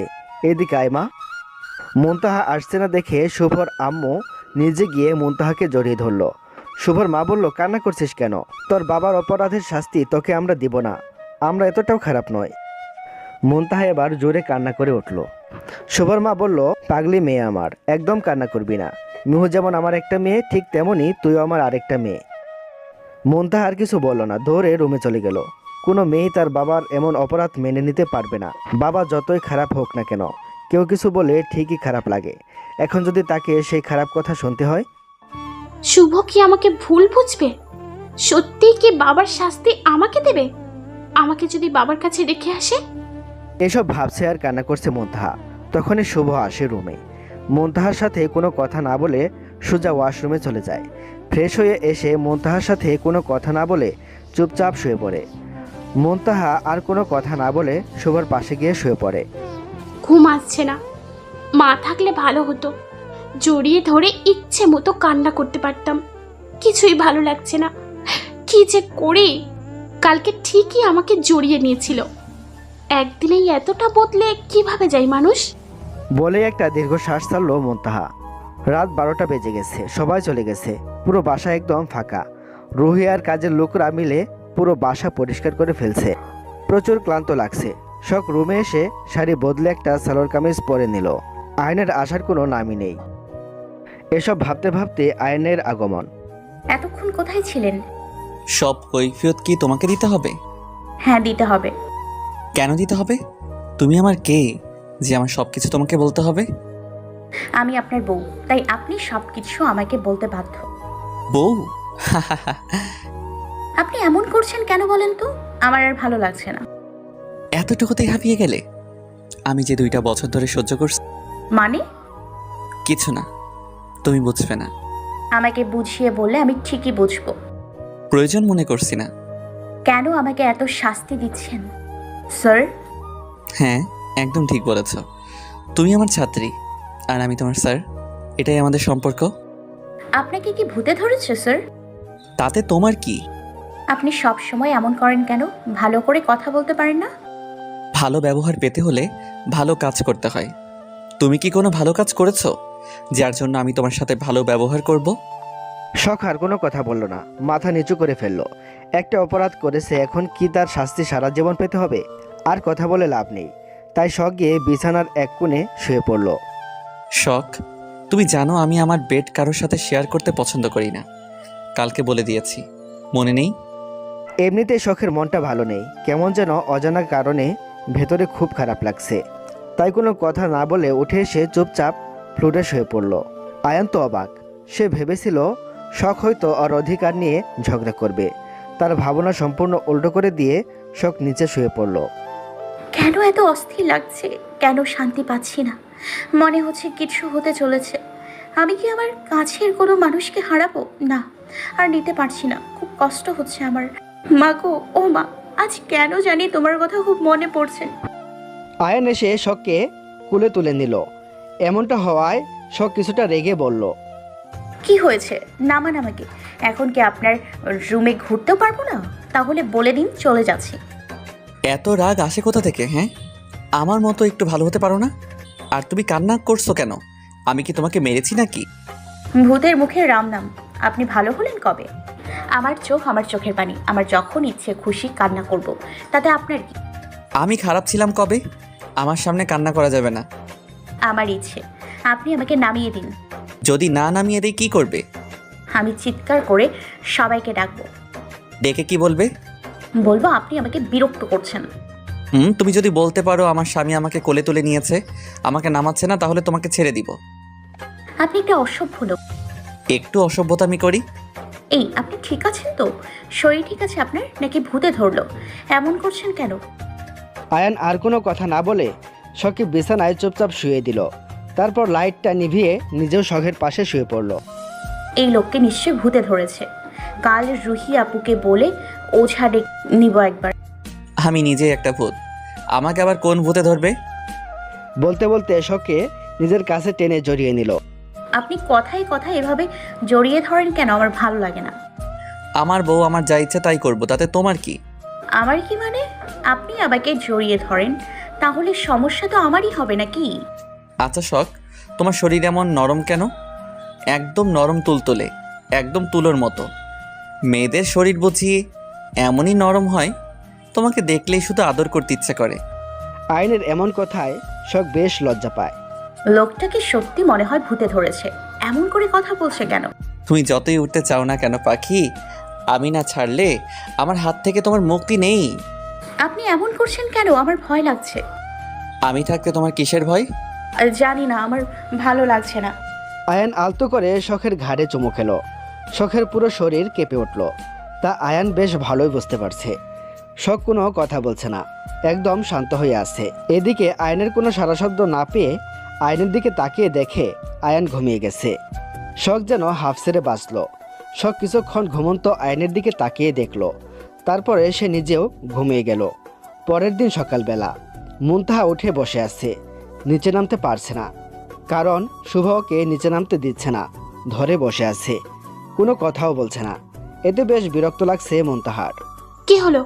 এইভাবে সং সাজিয়ে বসিয়ে রেখেছেন কেন? আগে তুমি করে বলবে, তারপরে বলবো। আজব, বললেই হলো নাকি? কি বলবেন বলুন, আর না বললে সরুন, নিচে নামবো। আমি না চললে তুমি যেতে পারবে? তোমার সাহস আছে বলতে হয়। দেখতে চান আমার সাহস আছে কিনা? বলে শুভকে ধাক্কা দিয়ে নিচে নামতে লাগলে শুভ মুনতাহার হাত টান দিয়ে মুনতাহাকে বিছানায় ফেলে দেয়। মুনতাহা যেন উঠতে না পারে, তাই সেও মুনতাহার উপরে শুয়ে পড়ে।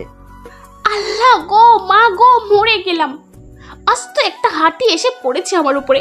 সরুন বলছি, আমাকে কি মেরে ফেলবেন নাকি? তুমি আমার কথাই শোনোনি, এটা তোমার শাস্তি। আমার মুখের উপরে কথা বলো, এত সাহস তোমার? সাহসের কি দেখেছেন আপনি?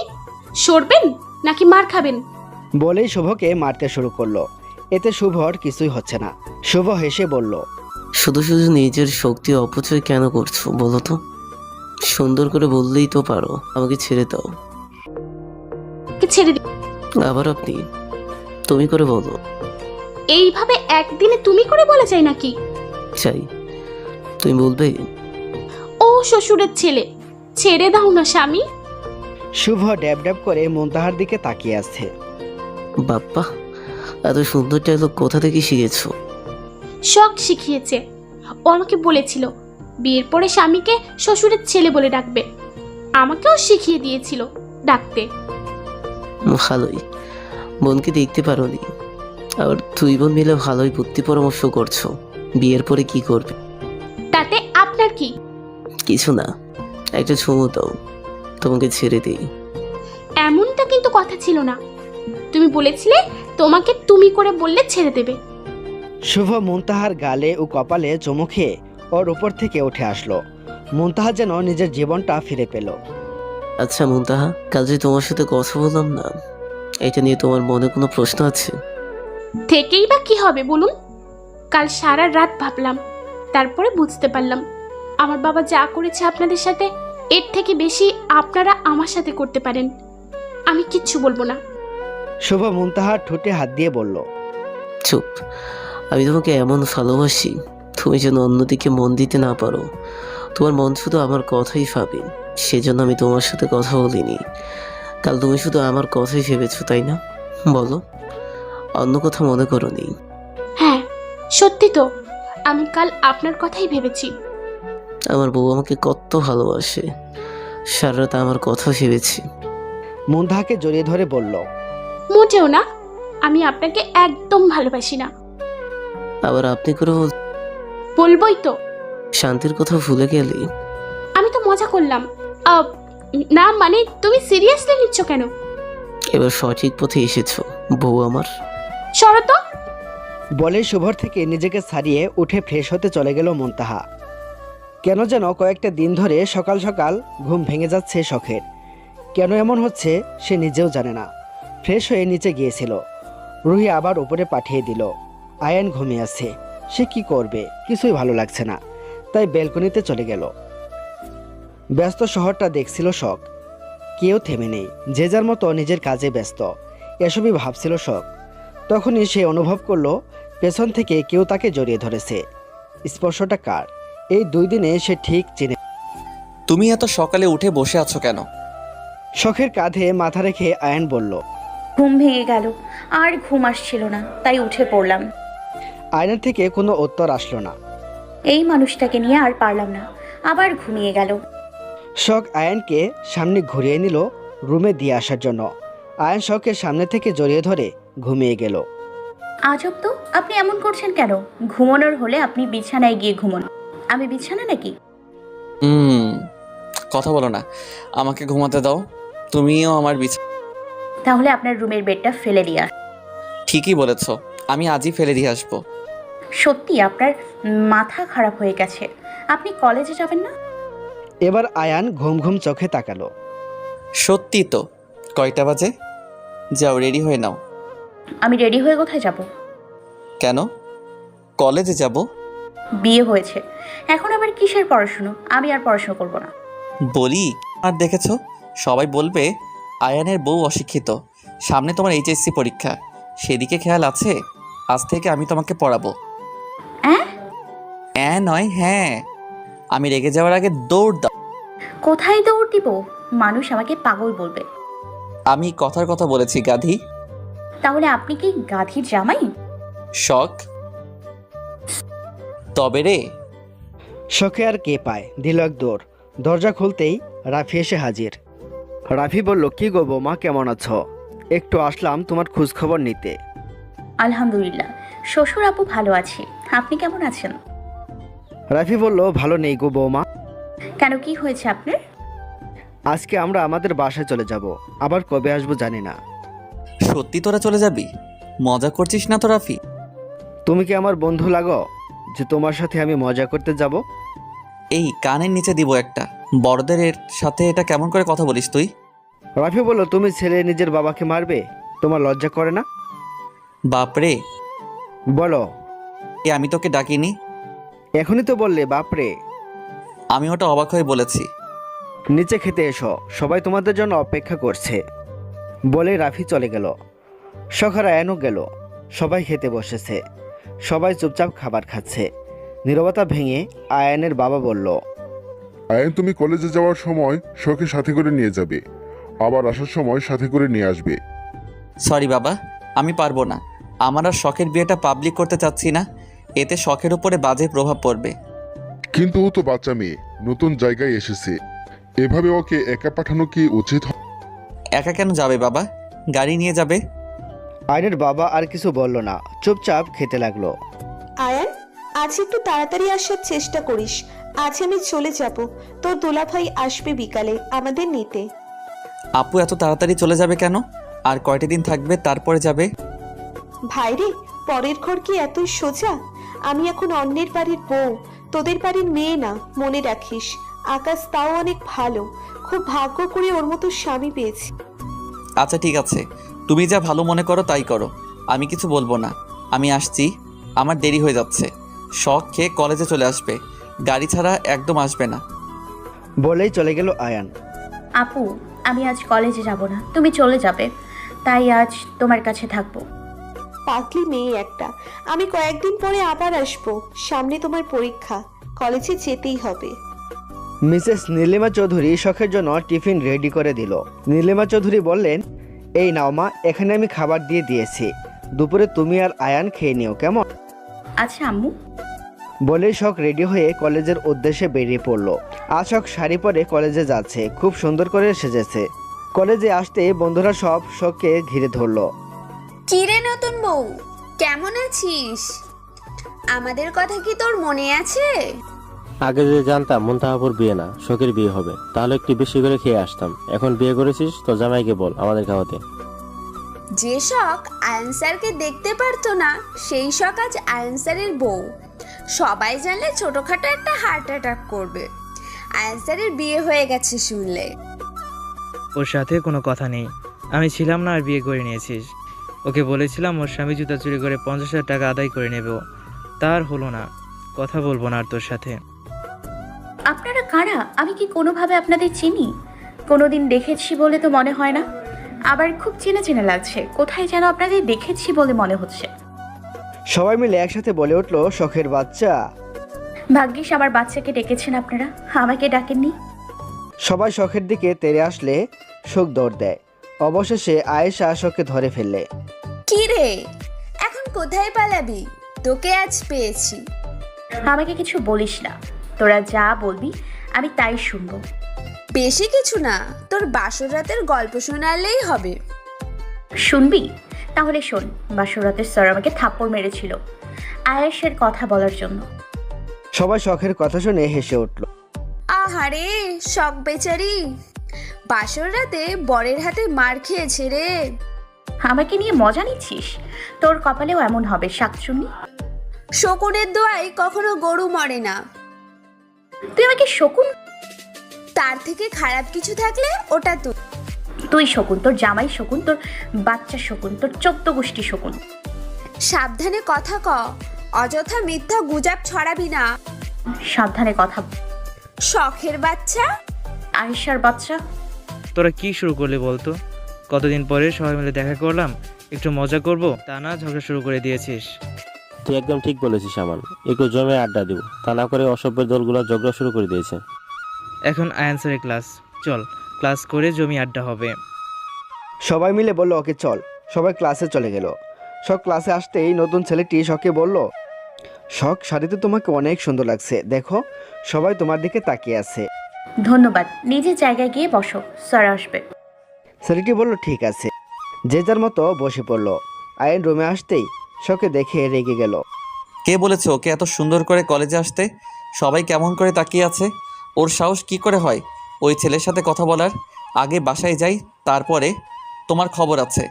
আয়ন ক্লাস শুরু করলো। শখের দিকে একবারও তাকালো না, আপন গতিতে ক্লাস করে যাচ্ছে। শখের শাড়ির আঁচল নিচে পড়ে থাকায় নতুন ছেলেটি বলল, শখ, তোমার শাড়ির আঁচল মাটিতে পড়ে আছে। শখ পেছনে তাকিয়ে দেখলো সত্যিই তাই। শখ শাড়ির আঁচল ঠিক করতে পেছনে ঘুরতেই আয়ান বলে উঠল, শখ, আপনি দাঁড়ান। শখ কিছুটা ভয় পেয়ে সামনে তাকালো। কি হলো? বাংলা কথা বুঝতে পারেন না? ইংরেজিতে বলতে হবে নাকি? শখ মাথা নিচু করে দাঁড়ালো। এটা পড়ালেখা করার জায়গা, গল্প করার নয়। যদি গল্প করতে মন চায় দরজা খোলা আছে, ক্লাসরুম থেকে বেরিয়ে যান। আর এইভাবে সংসেজে কলেজে আসার কোনো মানে আছে? কলেজে কি করতে আসেন? গল্প করতে, আড্ডা দিতে, ফাংশন করতে আসেন? তাহলে কলেজে আসার দরকার নেই। আপনার এমন সংসাজার কারণে আমার ক্লাসে সমস্যার সৃষ্টি হচ্ছে। এমন সংসাজার কারণে সবাই আপনার দিকে তাকিয়ে আছে, ফলে পড়াশোনার দিকে মনোযোগ দিতে পারছে না। গল্প করার জন্য, ফ্যাশন করার জন্য অনেক জায়গা আছে, সেখানে যাবেন। এসব করতে কলেজে আসবেন না। আয়নের কথা শুনে সবাই হেসে উঠল। আয়ন রেগে বলল, সাইলেন্ট প্লিজ। আমাকে কি আপনাদের জোকার মনে হয়? আমি আপনাদের জোক শোনাচ্ছি যে আপনারা হাসছেন? আপনাদের ক্লাসই আমি নিব না। স্যারদের সামান্য সম্মান করতে পারে না, আমি কিছুতেই ক্লাস করাবো না। পুরো ক্লাসরুমে নীরবতা, কারো মুখে কোনো কথা নেই। একজন ছেলে বলে উঠল, সরি স্যার, আমাদের ভুল হয়ে গেছে, আমাদের মাফ করে দিন। আমরা আর এমন কাজ করব না। আপনি যেগুলো কাজ পছন্দ করেন না, কোনো দিন করবো না সেগুলো। কথা দিলাম, তবু আমাদের ক্লাস নেওয়া বাদ দিবেন না। আপনি আমার খুব প্রিয় স্যার। আপনার ক্লাস করার জন্য আমি প্রতিদিন কলেজে আসি। ছেলেটির সাথে সবাই বলে উঠল। আয়ান কিছুটা শান্ত হলো, তারপর শখে বলল, আমার ক্লাসরুম থেকে বেরিয়ে যান। শখ বিনা বাক্যে কান্না করতে করতে বেরিয়ে গেল। আয়ান ক্লাস শেষ করে বেরিয়ে গেল। ক্লাস শেষ হতেই কুত্তার দল শখে খুঁজতে লাগলো। অবশেষে ছোট পুকুরটির কাছে শখে খুঁজে পেল। তুই এখানে? আর আমরা তোকে পুরো কলেজ খুঁজে আসলাম। মন খারাপ করিস না সোনা, স্যার তোকে ভালোর জন্যই বলেছে। আমিও দেখেছি কিছু ছেলে তোর দিকে খুব বাজে নজরে দেখছিল, তাই স্যার রেগে গিয়েছিল। আমি কিছু মনে করিনি রে, তোরা এখানে বস, আমি ওখানে খাবার দিয়ে আসি। বলে শখ আয়ানের কেবিনের দিকে চলে গেল। আসবো স্যার? শখে দেখে আয়ান আবার রেগে গেল। না, আমি এখন ব্যস্ত আছি, পরে আসবে। আম্মু দুপুরের খাবার পাঠিয়েছেন, আপনাকে দুপুরে নিতে বলেছিল, ওটাই দিতে এসেছিলাম। লাগবে না, তুমি চলে যাও, আমার খিদে নেই।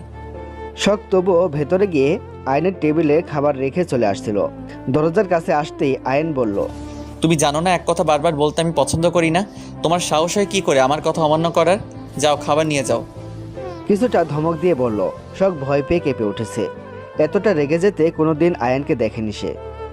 আচ্ছা, আমি না হয় দোষ করেছি, খাবার তো কোনো দোষ করেনি, তাহলে খাবারের উপর কেন রাগ করেছেন আপনি? তুমি কি এখানে থেকে যাবে? একটি মেয়ে বলল, ও যাবে না, শেষরা মেয়ে কোথাকার। ক্লাসে সমস্যা তৈরি করে শান্তি হয়নি, এখন এসেছে স্যারকে ইমপ্রেস করতে। যদি ভুলে ভালিয়ে স্যারকে হাতের মুঠোয় করা যায়। এসব মেয়েকে ভালো করে জানা আছে স্যারদের কি করে ইমপ্রেস করতে হয়। স্যারদের ইমপ্রেস করার জন্য বেড়ে যেতেও দুইবার ভাবে না এরা। নষ্ট চরিত্রহীন মেয়ে কোথাকার। এসব কথা শোনার পরে শখ আর এক মুহূর্ত সেখানে দাঁড়িয়ে থাকতে পারল না, দৌড়ে চলে আসলো। এটা ভেবে বেশি কষ্ট লাগছে যে আয়ান একটা কথাও বলল না।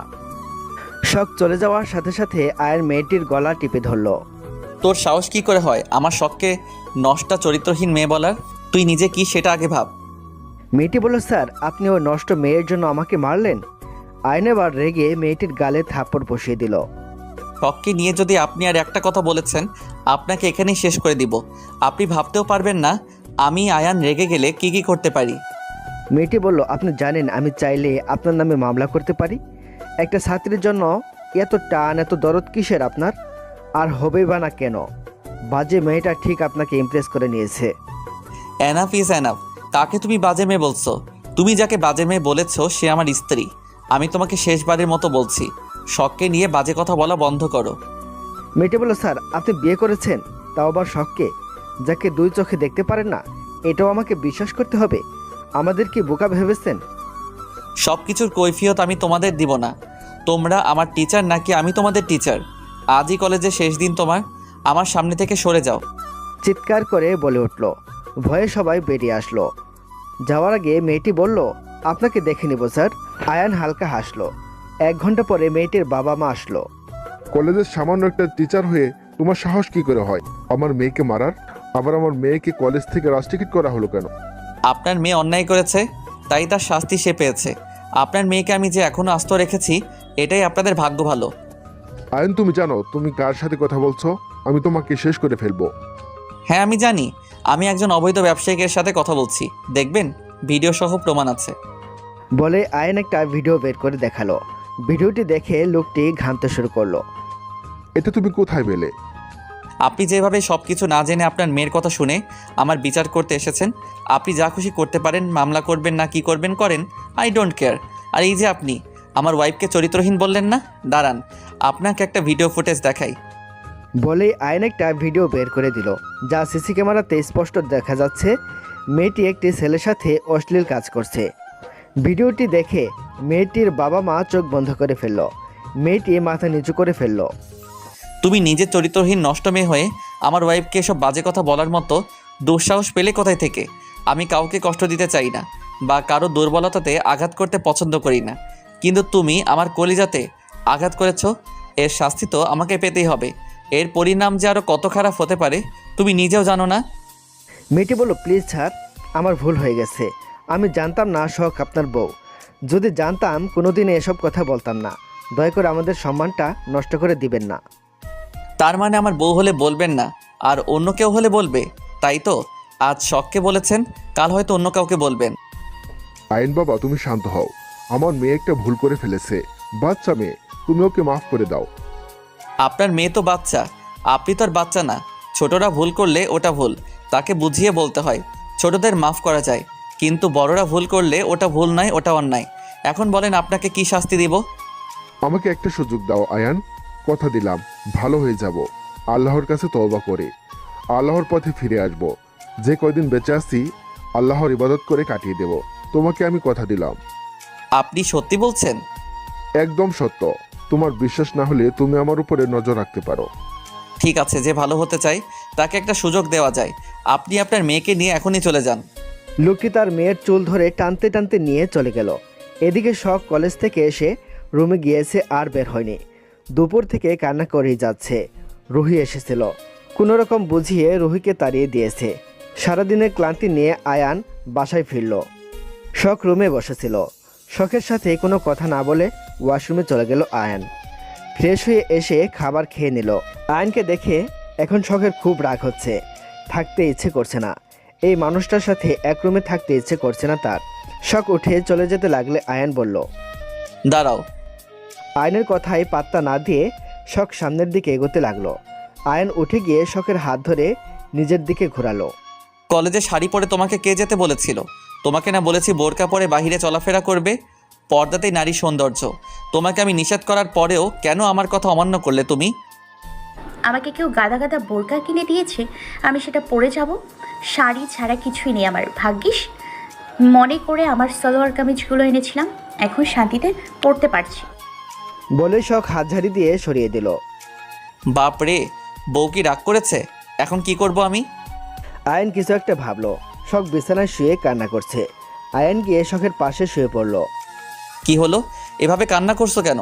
তোমার স্বামী কি মারা গেছে? আমার সামনে এভাবে কান্না করতে পারবে না। কান্না করতে হলে বাইরে গিয়ে কান্না করে এসো।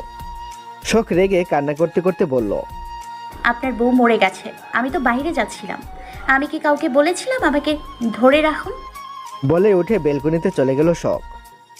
যা বাবা, সত্যি চলে গেল? আমার থেকে এক কাঠি উপরে আমার বউ। মেয়ে মানুষের রাগ কি করে ভাঙাবো? আগে তো কোনোদিন ভাঙাইনি।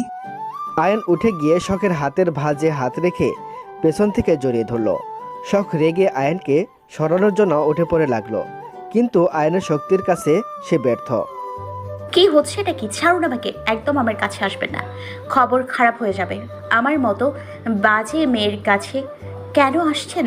আপনার জন্য কত ভালো মেয়ে আছে, তাদের কাছে যান। শখের সামনের দিকে ঘুরিয়ে শখের ঠোঁটে হাত রেখে বলল, চুপ, যা বলেছ এই কথা আর যেন না শুনি, না হলে পরিণাম খুব খারাপ হয়ে যাবে। শখ কোনো কথা বলছে না, মাথা নিচু করে কান্না করছে। আয়ন শখের মুখ উঁচু করে তুলে দুই হাত দিয়ে শখের চোখের পানি মুছে দিল। তারপরে শখে বুকে শক্ত করে জড়িয়ে নিয়ে বলল, পাগলি মেয়ে, তুমি কাঁদছো কেন? আচ্ছা তুমি ভেবে দেখো তো, আমি কি তোমার খারাপের জন্য বকেছি? তুমি বোঝো না কেন? তোমার দিকে কেউ তাকালে আমার ভেতরটা পুরো ছাই হয়ে যায়। তুমি আমার কাছে সুন্দর হলেই হবে, সবার কাছে এত সুন্দর হওয়া লাগবে না। তুমি জানো সবাই কি বাজে নজরে তোমাকে দেখছিল? ইচ্ছে করছিল সবাইকে শেষ করে দিতে। আমার বোরখা বাসায় রেখে এসেছি, সাথে করে নিয়ে এসেছি নাকি? আপনার এটা ভেবে আমাকে বকা দেওয়া উচিত ছিল। আচ্ছা বাবা, আমার ভুল হয়েছে। এখন আমি আমার বউয়ের জন্য কি করতে পারি? কিছু করা লাগবে না, যখন বলার তখন কিছু করেনি, এখন এসে বউ দেখাতে, অথচ সবার সামনে বউকে স্বীকার করতে ইচ্ছে করে না আপনার। তোমাকে আমি চকলেট আইসক্রিম কিনে খাওয়াবো, খাবে? আমাকে কি আপনার ছোট বাচ্চা মনে হয়? আমাকে চকলেট আর আইসক্রিমের লোভ দেখাবেন, আমি সব ভুলে যাব? দেখি সরুন, আমাকে যেতে দিন। আপনার সাথে কোনো কথা নেই, একদম কথা বলবেন না। আমি কালকেই বাবার বাসায় চলে যাব। আমাকে ছেড়ে যাওয়ার কথা বললে মেরে তক্তা বানিয়ে ফেলবো। তুমি না চাইলেও আমার কাছেই তোমাকে থাকতে হবে। ফুচকা খেতে যাবে কাকার দোকানে? হ্যাঁ যাব। সত্যি আপনি নিয়ে যাবেন? এবার কিন্তু আমাকে অনেকগুলো ফুচকা খেতে দিতে হবে। আগের বারের মতো আমাকে ভয় দেখাতে পারবেন না। কিন্তু আমি যাব কি করে? আমার তো বোরখা নেই। আস্তে, আগে একটু দম নিয়ে নাও, তারপরে কথা বলো। আগে জানলে ফুচকা নিয়ে বাসায় আসতাম। দূর, আমি যাব না, যান। আরে আমি তো মজা করছিলাম। রুহি আপুর অনেকগুলো বোরকা আছে, একটা এনে দিচ্ছি। আপুকে না বলে আপুর জিনিসে হাত দেবেন? সমস্যা নেই। বলে আয়ান একটা বোরখা এনে শখে দিল। দুজন মিলে বেরিয়ে পড়লো ফুচকার দোকানে। আমি আপনার হাত ধরি? ধরবে? ধরো। তারপর শখ আয়নের হাত ধরে হাঁটতে শুরু করলো। ভালো লাগছে তোমার? হ্যাঁ, অনেক ভালো লাগছে। আমার অনেক ইচ্ছে ছিল স্বামীর সাথে রাতে হাত ধরে ঘুরবো। বলে জিভে কামড় দিল শখ। তা আয়ানের চোখ এড়ালো না। এখন রাগ কমেছে? না। তাহলে ফুচকা খেতে হবে না, চলো বাসায় ফিরে যাব। ঠিক আছে চলেন, আমি কি আপনাকে বাসা পর্যন্ত এগিয়ে দিব? আর তুমি কোথায় যাবে? ফুচকা খেতে। একা একা? আপনি তো বললেন ফুচকা খাবেন না। রাগ করে বলেছি? এত রাগ আসে কোথা থেকে? জানি না। আচ্ছা চলেন, বাসায় চলে যাব।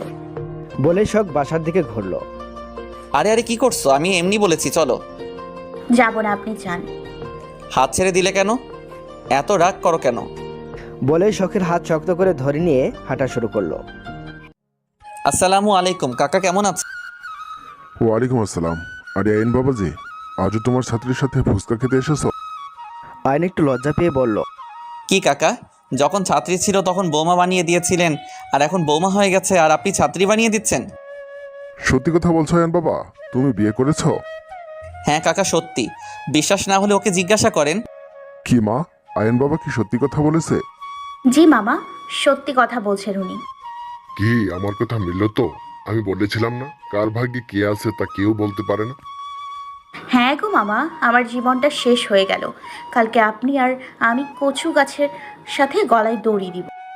রহিম মামা শুধু হাসলো। কাকা 2 প্লেট ফুচকা বানিয়ে দিন। 2 প্লেটেই কি আমার? না, আমি একটা খাবো। শুধু নিজের কথা ভাবো, স্বামীর কথা ভাবো না। কেমন বউ তুমি? ভালো বউ আমি, সেজন্যই তো স্বামীর হয়ে একাই 2 প্লেট খেয়ে দিব। তোমার সাথে কথা বলে পারা যাবে না। শখ আর কোনো কথা বলল না। মামার কতক্ষণ লাগবে? কি মা, স্বামী ডাকে কাকা বলে, তুমি ডাকো মামা বলে। হলেই হয় কাকা মামা। তারপরে আয়নার শখ ফুচকা খেতে শুরু করলো। বাপরে কি ঝাল! আইন বাবা তুমি ঝাল খাচ্ছ কেন? তোমার তো। আরে কাকা একদিন খেলে কিছু হবে না। ছেলে মানুষ হয়ে ঝাল খেতে পারে না। তুমি জানো পারি কি না, দেখবে? বলে আয়ন ঝাল বেশি করে নিতে শুরু করলো। আয়নের প্রচুর সমস্যা হচ্ছে, তাও খেয়েই চলেছে। খাওয়া শেষে আয়ন বিলটা মিটিয়ে দিল। খাওয়া হয়েছে, চলো এবার, রাত হয়ে গেছে। আইন বাবা তোমাদের দুজনকেই খুব সুন্দর মানিয়েছে। ধন্যবাদ কাকা, আজ আসি, পরে আবার আসবো। বলে বাসার উদ্দেশ্যে রওনা দিল। ঝাল খেয়ে আপনার মুখ বন্ধ হয়ে গেল নাকি স্যার? কোনো কথা বলছেন না? আয়নের সমস্যা হচ্ছে, শখকে বুঝতে না দিয়ে কোনো কথা না বলে হাঁটতে থাকলো। বাসায় সে শখকে বলল, জলদি পানি নিয়ে এসো, যাও। ঝাল খেতে পারেন না, খেতে গেলেন কেন? কথা কম বলো আর যাও। যাচ্ছি। তারপরে গ্লাসে করে পানি এনে দিল। আয়ন তাড়াতাড়ি করে না খেয়ে পানি দিয়ে ওষুধ খেয়ে নিল। এতে আয়নের ঝাল কমার বদলে দ্বিগুণ বেড়ে গেল। নিমিষে আয়নের চোখ লাল হয়ে গেল। এখনই চোখ দিয়ে পানি পড়ে যাবে। তুমি পানির মধ্যে কিছু মিশিয়েছো? আস্তে করে বলল। আয়নের দিকে তাকিয়ে শখ কিছুটা ভয় পেয়ে গেল। হঠাৎ করে আয়ন উঠে দাঁড়ালো। এক টানে শখকে নিজের কাছে নিয়ে এসে শখের ঠোঁটে নিজের ঠোঁট ডুবিয়ে দিল। হঠাৎ আয়নের এমন আক্রমণে শখ জমে বরফ হয়ে গেছে। শখ তার চোখ বন্ধ করে নিল। পুরো শরীর অবশ হয়ে আসছে শখের। আয়নকে যে ধাক্কা দিয়ে সরিয়ে দিবে, শরীরে সেই শক্তিটুকু পাচ্ছে না শখ। এদিকে আয়ান শখের ঠোঁটের স্বাদ নিতে ব্যস্ত। শখ হালকা সরে আসলে আয়ন আরও শক্ত করে কাছে টেনে নিয়ে আদর করতে লাগলো। আয়নের ঝাল কিছুটা কমলে আয়ন এবার শখের ঠোঁট ছেড়ে গলায় নেমে আসলো। পাগলের মতো চুমু খেয়ে যাচ্ছে। শখ 2 হাত দিয়ে তার বোরখা খামচে ধরে আছে। শখ আয়নকে ধাক্কা দিয়ে দূরে সরিয়ে দিয়ে হাঁপাতে শুরু করলো। জোরে জোরে নিঃশ্বাস নিচ্ছে শখ। আয়ন আবার শখের কাছে এসে শখের সারা মুখ চুমুতে ভরিয়ে দিচ্ছে। শখ যে দূরে সরে যাবে তারও উপায় নেই। আয়ন শক্ত করে ধরে আছে শখকে। আয়ন আবার শখের ঠোঁটে নিজের ঠোঁট ডুবিয়ে দিল। দরজায় নখ পড়তেই আয়ন শখকে ছেড়ে দিল। এখন বেশ কিছুটা কমে গেছে। দরজার ওপাশ থেকে আয়নের মা বলল, আয়ন বাবা খেতে আসবি না? তোরা কোথায় গিয়েছিলে? আমি তোদের রুমে এসে খুঁজে পেলাম না তোদের। আয়ন নিজেকে সামলে নিয়ে দরজা খুলে দিল। আম্মু ভেতরে এসো, আমি শখকে নিয়ে একটু বেরিয়েছিলাম, মাত্রই আসলাম। আয়নের মা বলল, না ভেতরে যাব না, তাড়াতাড়ি ফ্রেশ হয়ে নিচে আয়। তোর বাবা তোদের জন্য অপেক্ষা করছে, একসাথে খাবার খাবে। আচ্ছা আম্মু তুমি যাও, 2 মিনিটে আসছি। আয়নের আম্মু চলে গেল। শখ এখনও আগের জায়গায় দাঁড়িয়ে আছে। আয়নের দিকে তাকাতেই বেশ লজ্জা লাগছে। এখানে যদি পালানোর জায়গা থাকতো তাহলে শখ দৌড়ে গিয়ে সেখানে লুকিয়ে পড়তো। কি হলো, এখনো যাওনি ফ্রেশ হতে? এভাবে দাঁড়িয়ে আছো, আরও লাগবে নাকি? আমি কি আসবো? বিছানায় বসতে বসতে বলল। বিড়বিড় করতে করতে ফ্রেশ হতে চলে গেল শখ। সবাই মিলে খেতে বসেছে। আয়ন মাছের তরকারি নিতে গেলে আয়নের মা বলে উঠল, আয়ন মাছের তরকারি নিস না, আজ একটু ঝাল পড়ে গেছে রে, তোর তো আবার ঝালে অ্যালার্জি। আয়নের মায়ের কথা শুনে শখ বড় বড় করে আয়নের দিকে তাকালো, অবাক হয়ে তাকিয়ে আছে। ওনার ঝালে অ্যালার্জি, আমাকে বলেননি কেন? আমি তো ওনার পানিতে এতগুলো মরিচের গুঁড়ো মিশিয়ে দিয়েছিলাম, এজন্যই উনি এত পাগলামি করছিলেন। ইস, আগে যদি জানতাম। বেশ খারাপ লাগছে এখন শখের। ইস, না জেনে কতটা কষ্ট দিয়ে। আমার ঝাল খেতে কোনো সমস্যা নেই আম্মু, বউ থাকতে ঝাল খেতে কিসের সমস্যা? আস্তে করে চোখ টিপ মেরে শখকে বলল। শখ লজ্জায় মাথা নিচু করে ফেলল। অসভ্য লোক একটা, যা তা বলে। সবাই খাওয়া দাওয়া শেষ করে যে যা রুমে চলে গেল। শখ এসে দৌড়ে বিছানার এক কোণে শুয়ে পড়ল। আয়নকে এখন তার বেশ লজ্জা লাগছে। আয়ন এসে দেখে শখ শুয়ে পড়েছে। এত সকালে ঘুমানোর মেয়ে তো শখ নয়। আমি জানি তুমি ঘুমাওনি, এমন করছো কেন? শখ কোনো কথা বলছে না। আয়ন গিয়ে আধাশোয়া হয়ে শুয়ে পড়ল। তারপর শখের টেনে নিজের বুকে শুয়ে দিল। শখ, তোমাকে আজকে একটা গল্প শোনাবো। আমি একটা মেয়েকে ভালোবাসতাম। এবার শখ লাফ দিয়ে উঠে বসে। আয়নের জীবনে শখ ছাড়া অন্য মেয়ে ছিল ভাবতেই বুকের ভেতরটায় ব্যথার অনুভব করলো শখ। আমি ছাড়া আপনার জীবনে অন্য মেয়ে ছিল স্যার? তাহলে আমাকে বিয়ে করলেন তাকেই করতে? হ্যাঁ, তাকে বিয়ে করেছি তো। মানে? আগে আমার বুকে মাথা রাখবে, তারপরে বলবো। শখ বেশ আগ্রহ নিয়ে আয়নের বুকে শুয়ে পড়ল। আয়া শখকে জড়িয়ে ধরে বলতে লাগলো, সেদিন আমি কলেজে আমার চাকরি ছেড়ে দেওয়ার জন্য কথা বলতে যাচ্ছিলাম। সেদিন হুট করে কোথা থেকে একটা মেয়ে আমার গাড়ির সামনে এসে পড়ল। আমাকে কি কথাই না শোনাচ্ছিল মেয়েটা। ইচ্ছে করছিল ওখানেই শেষ করে দেই। গাড়ি থেকে নেমেই মেয়েটির মুখের দিকে তাকিয়ে কিছুক্ষণের জন্য স্তব্ধ হয়ে যায়। খুব ভালো লাগলো মেয়েটিকে আমার। আগে কখনো কোনো মেয়েকে এত ভালো লাগে নাই, কোনো দিন সেভাবে তাকাইও নাই কোনো মেয়ের দিকে। মনে মনে বললাম, মেয়েটিকে, মেয়েটির সব কিছু আমার জানতে হবে, কিন্তু মেয়েটির সামনে নত হওয়া যাবে না। তাই আমিও বেশ ভাব নিয়ে মেয়েটির সাথে ঝগড়া শুরু করে দিয়ে রেগে কলেজে চলে গেলাম। স্যারকে গিয়ে বললাম, চাকরিটা করব না। স্যার আমাকে বলল, আগে ক্লাসটা করে আসো, তারপরে কথা বলছি। ক্লাসে এসে দেখি সেই মেয়েটি। মনে মনে বললাম, না, এই চাকরি ছাড়া যাবে না, কিন্তু মেয়েটি আমার সাথে বেয়াদবি করেছে, শাস্তি পেতেই হবে। শুরু হয়ে গেল মেয়েটিকে শাস্তি দেওয়া। আস্তে আস্তে মেয়েটির প্রতি আরও দুর্বল হয়ে পড়লাম। জানতে পারলাম মেয়েটির বয়স 17 চলে। মনটা গেল খারাপ হয়ে। তার মানে আমাকে আরও 2 বছর অপেক্ষা করতে হবে। এদিকে বাসা থেকে বিয়ের চাপ দিচ্ছে, সেজন্য রাগ করে বিদেশে চলে যেতে চাইছিলাম, কিন্তু মেয়েটি এসে আমার সব কিছু উল্টাপাল্টা করে দিল। মেয়েটিকে ছাড়া কিছু ভাবতে পারি না। চাকরিটাও ছাড়লাম না মেয়েটির জন্য। বাসায় থেকে প্রচুর পরিমাণে চাপ দিচ্ছিল বিয়ের জন্য। না পেরে রুহি আপুকে বলে দিলাম। পরে রুমি আপু সবাইকে ম্যানেজ করে নিল। অপেক্ষার প্রহর যেন শেষ হয় না। মেয়েটি কোনো ছেলের সাথে কথা বললে আমার ভেতরটা পুরো ছারখার হয়ে যেত। বজ্জাত মেয়েটা সেটা বুঝতো না। আয়াস নামের একটা ছেলের সাথে মেলামেশা শুরু করে দিল। ইচ্ছে করছিল দুজনকে শেষ করে ফেলি, তবুও নিজের রাগকে কন্ট্রোল করে থাকি। জানতে পারলাম মেয়েটি আমার স্যারের মেয়ে। অবশেষে অপেক্ষার প্রহর শেষ হয়ে গেল। মেয়েটির 18 বছর পূর্ণ হলো। রুহি আপুকে বললাম বিয়ের কথা বলতে। রুহি আপু বলল, মেয়েটি বলল মরে যাব, তবুও ওনাকে বিয়ে করব না। বিশ্বাস করো, বুকে প্রচণ্ড ব্যথা অনুভব করছিলাম। 2 বছরের অপেক্ষা কি তবে এভাবে শেষ হয়ে যাবে? বিশ্বাস করো, আত্মহত্যা যদি মহাপাপ না হতো, সত্যি মরে যেতাম সেদিন। খুব কষ্টে নিজেকে সামনে নিয়ে নিলাম। তার বড় বোনের সাথে বিয়েতে রাগে রাজি হয়ে গেলাম। আমিও দেখতে চাইছিলাম সে কি করে আমাকে অন্য কারো পাশে সহ্য করে, কারণ এটা বুঝে গিয়েছিলাম তার মনে আমার জন্য একটু হলেও জায়গা তৈরি হয়েছে। এতে রুহি আপু আমাকে বেশ সাহায্য করেছে। বিয়ের দিন যত ঘনিয়ে আসছিল, ইচ্ছে করছিল কোথাও পালিয়ে যাই, তার কোনো উপায় নেই। বিয়ের আগের দিন মেয়েটিকে নিয়ে পালিয়ে যেতে চাইছিলাম, কিন্তু মেয়েটি আমারে অপমান করে তাড়িয়ে দেয়। তাই রাগে আর মেয়েটির কাছে যাই নাই। সেদিন সারা রাত ঘুম কান্না করেছি। জীবনে কোনো দিন কোনো মেয়ের জন্য কান্না করি নাই। কাজী সাহেব মুনতাহাকে কবুল বলতে বলছিল, তখন মনে হচ্ছিল আমার ভেতর থেকে জানটা বের হয়ে আসছে। ভালোবাসলে বুঝি এমনি অজানা সব কষ্ট পেতে হয়। তখনই শুভ আসে। সব কিছু দেখার পরে ভাবলাম, আমি নিজের ভালোবাসার মানুষকে না পাই, কিন্তু শুভকে, তার ভালোবাসার মানুষকে হারাতে দিব না। তাই তোমার আম্মুকে বুঝিয়ে ওদের বিয়ের জন্য রাজি করালাম। পরে আমার চলে আসছিলাম, স্যার যখন তোমার সাথে বিয়ের কথা বলল, বিশ্বাস করে নিজেকে সব থেকে খুশি ব্যক্তি মনে হচ্ছিল। অভিমান করে বলেছিলাম বিয়ে করব না। রুহি আপু বুঝতে পেরে আমাকে ধমক দিয়ে চুপ করিয়ে দেয়। তুমি বিয়ের জন্য রাজি হয়েছো শুনে আরও বেশি খুশি হই, কিন্তু তা প্রকাশ করি না। মনে মনে ভাবলাম যা করেছো তার শাস্তি তোমাকে পেতে হবে। আমি তোমাকে শাস্তি দিতে পারি নাই, বিশ্বাস করো। তোমার কিছু হলে আমার কলিজাতে লাগে। মুনতাহা তোমাকে সেদিন তোমাকে পার্কে মেরেছিল, সে আমার কলিজাতে আঘাত করেছিল। সেখানে আর দাঁড়িয়ে থাকতে পারি নাই, চলে আসছি। সব শেষ, আমি তোমাকে পেয়েছি। এর জন্য আমি আল্লাহর কাছে লাখ লাখ শুকরিয়া আদায় করি। এই জন্যই সবাই বলে আল্লাহ যা করে ভালোর জন্যই করে। আল্লাহর ওপরে সবসময় ভরসা রাখতে হয়। সবাই খালি হাতে ফিরিয়ে দিলেও তিনি কোনোদিন কাউকে খালি হাতে ফেরান না, অপেক্ষা শুধু সময়ের। কথাগুলো বলতে বলতে কখন যে চোখে পানি চলে আসছে আয়নের নিজেও জানে না।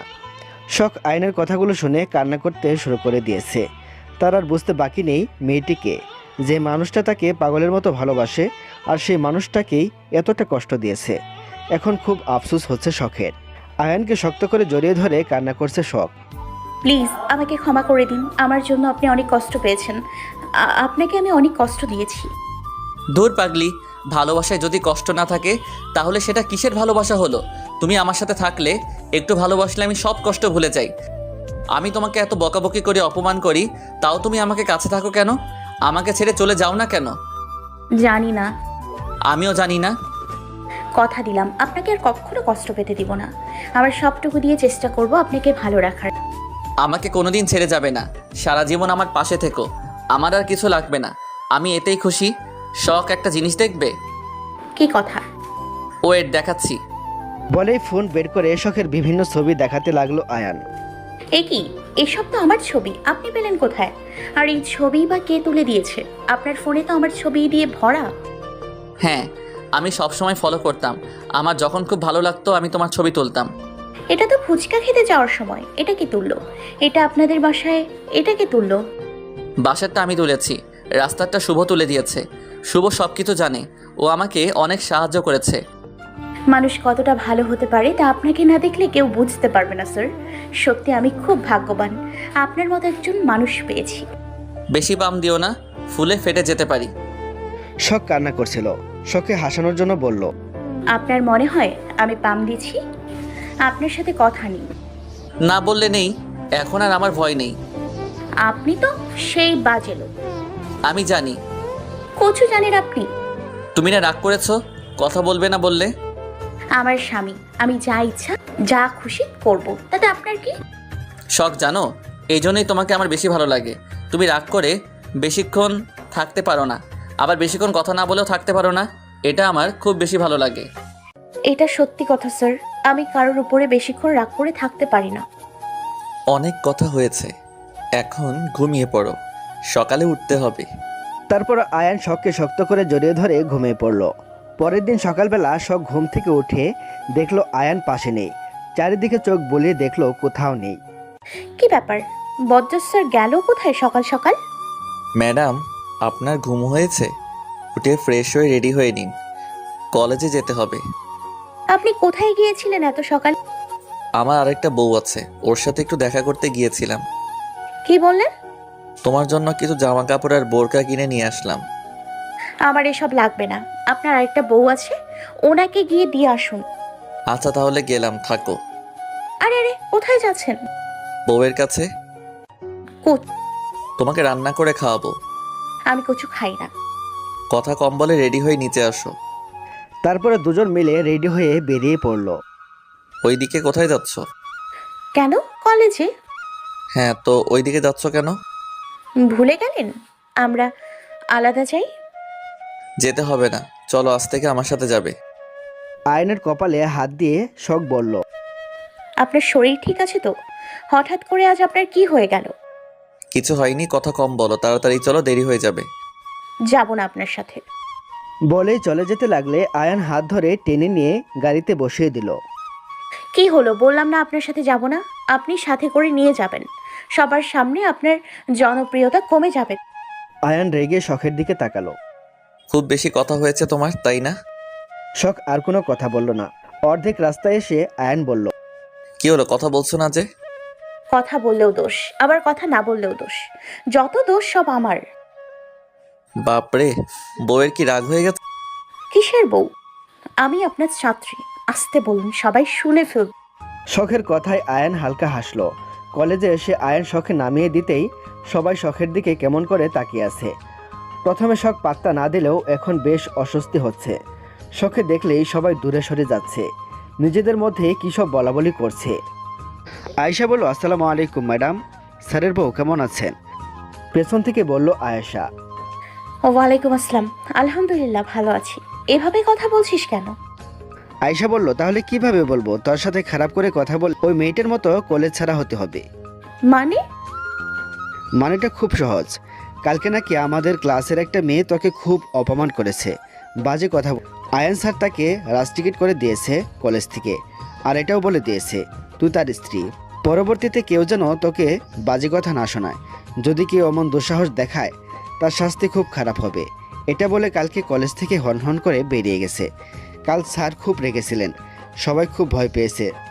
আয়েশার কথা শুনে শখ বড় বড় করে তাকায়। বলিস কি রে? আমি যে সকালে এতগুলো কথা শোনালাম ওনাকে। এখন কি আমরাও আপনার সাথে হিসাব করে কথা বলবো ম্যাডাম? দিব একটা। এটা কেমন কথা বলছিস? তোরা সবাই আমার ভাই বোন।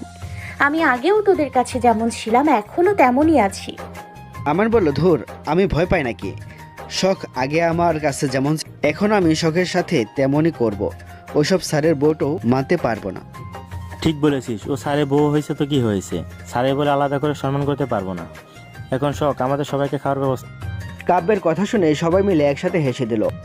আচ্ছা, তোদের সবাইকে খাওয়াবো, এখন চল ক্লাসে যাই। সবাই মিলে ক্লাসে চলে গেল। এখন টিফিন টাইম। শখ আয়নের কেবিনের সামনে এসে বলল, আসতে পারি স্যার? স্বামীর রুমে আসতে পারমিশন লাগে না? আপনার কি শরীর খারাপ নাকি ভূতে ধরেছে? বলেন তো, একদিনে এত পরিবর্তন। ভেতরে আসতে আসতে বলল শখ। না, তুমি ধরছো। মজা করেন? তুমি কি আমার বান্ধবী যে আমি মজা করব? আপনার বান্ধবীকে? কেউ নেই। মিথ্যে কথা বলছেন। আরে সত্যি। খাবার রেখে গেলাম। খাইয়ে না দিলে খাবো না। আপনি কি ছোট বাচ্চা খাইয়ে দিতে হবে? আমি খাবো না। সেটা আপনার ইচ্ছা। বলেই শখ চলে যেতে লাগলে আয়ান শখের হাত ধরে নিজের কোলে বসা। শখ বলো, কি করছেন? ছাড়ুন, ওই দেখুন সিসি ক্যামেরায় আপনার শ্বশুর সবকিছু দেখছে। আমার শ্বশুর তো নেই, আর দেখলে দেখুক, অন্যের বউকে তো আর নেইনি, নিজের বউকেই নিয়েছি। শ্বশুর নেই মানে? মানে তোমার বাবাকে এখানে আছে যে দেখবে। তাও তো ঠিক। আচ্ছা আমাকে ছাড়ুন, আমি আপনাকে খাইয়ে দিচ্ছি। আয়ন শখকে ছেড়ে দিলে শখ আয়নের পাশে চেয়ার নিয়ে বসে আয়নকে খাইয়ে দিতে শুরু করলো। আয়নকে খাইয়ে দিয়ে শখ চলে গেল। সন্ধ্যাবেলা শখ ব্যালকনিতে মন খারাপ করে দাঁড়িয়ে আছে। আয়ন এসে শখের পাশে দাঁড়ালো। কি হয়েছে তোমার, মন খারাপ কেন? কথা বলছো না কেন? শখ, কি হলো? কথা। বাবা মায়ের কথা খুব মনে পড়ছে। আপনি আমাকে বিয়ের পরে একদিনও বাবা মায়ের কাছে নিয়ে যাননি। রুহি আপু বলেছিল নিয়ে যাবে, কিন্তু এখন তো নিয়ে যা। ও আচ্ছা, এই ব্যাপার তাহলে। আমার বউয়ের এই জন্য মন খারাপ। আচ্ছা, আমি কালকেই তোমাকে তোমার বাবার বাসায় নিয়ে যাব। সত্যি বলছেন স্যার? কি স্বামীকে স্যার বলছো? আপনি আজ্ঞে করে বলো, তুমি করে বলতে পারো না? সুন্দর একটা নাম আছে আমার, আয়ান বলে ডাকবে। বড়দের নাম ধরে ডাকবো, কিন্তু বাবা বলেছে বড়দের সম্মান করতে। স্বামীকে ডাকলে কিছু হবে না, তুমি করে ডাকবেন, বুঝেছেন মহারানী? আমি আবার মহারানী হলাম কবে? এত বুঝতে হবে না, চলো ঘুমাবো।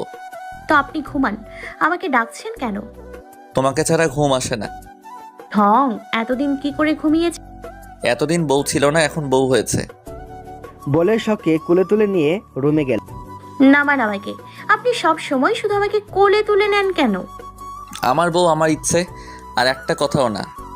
তারপরে আয়ন শখকে জড়িয়ে ধরে ঘুমিয়ে পড়ল।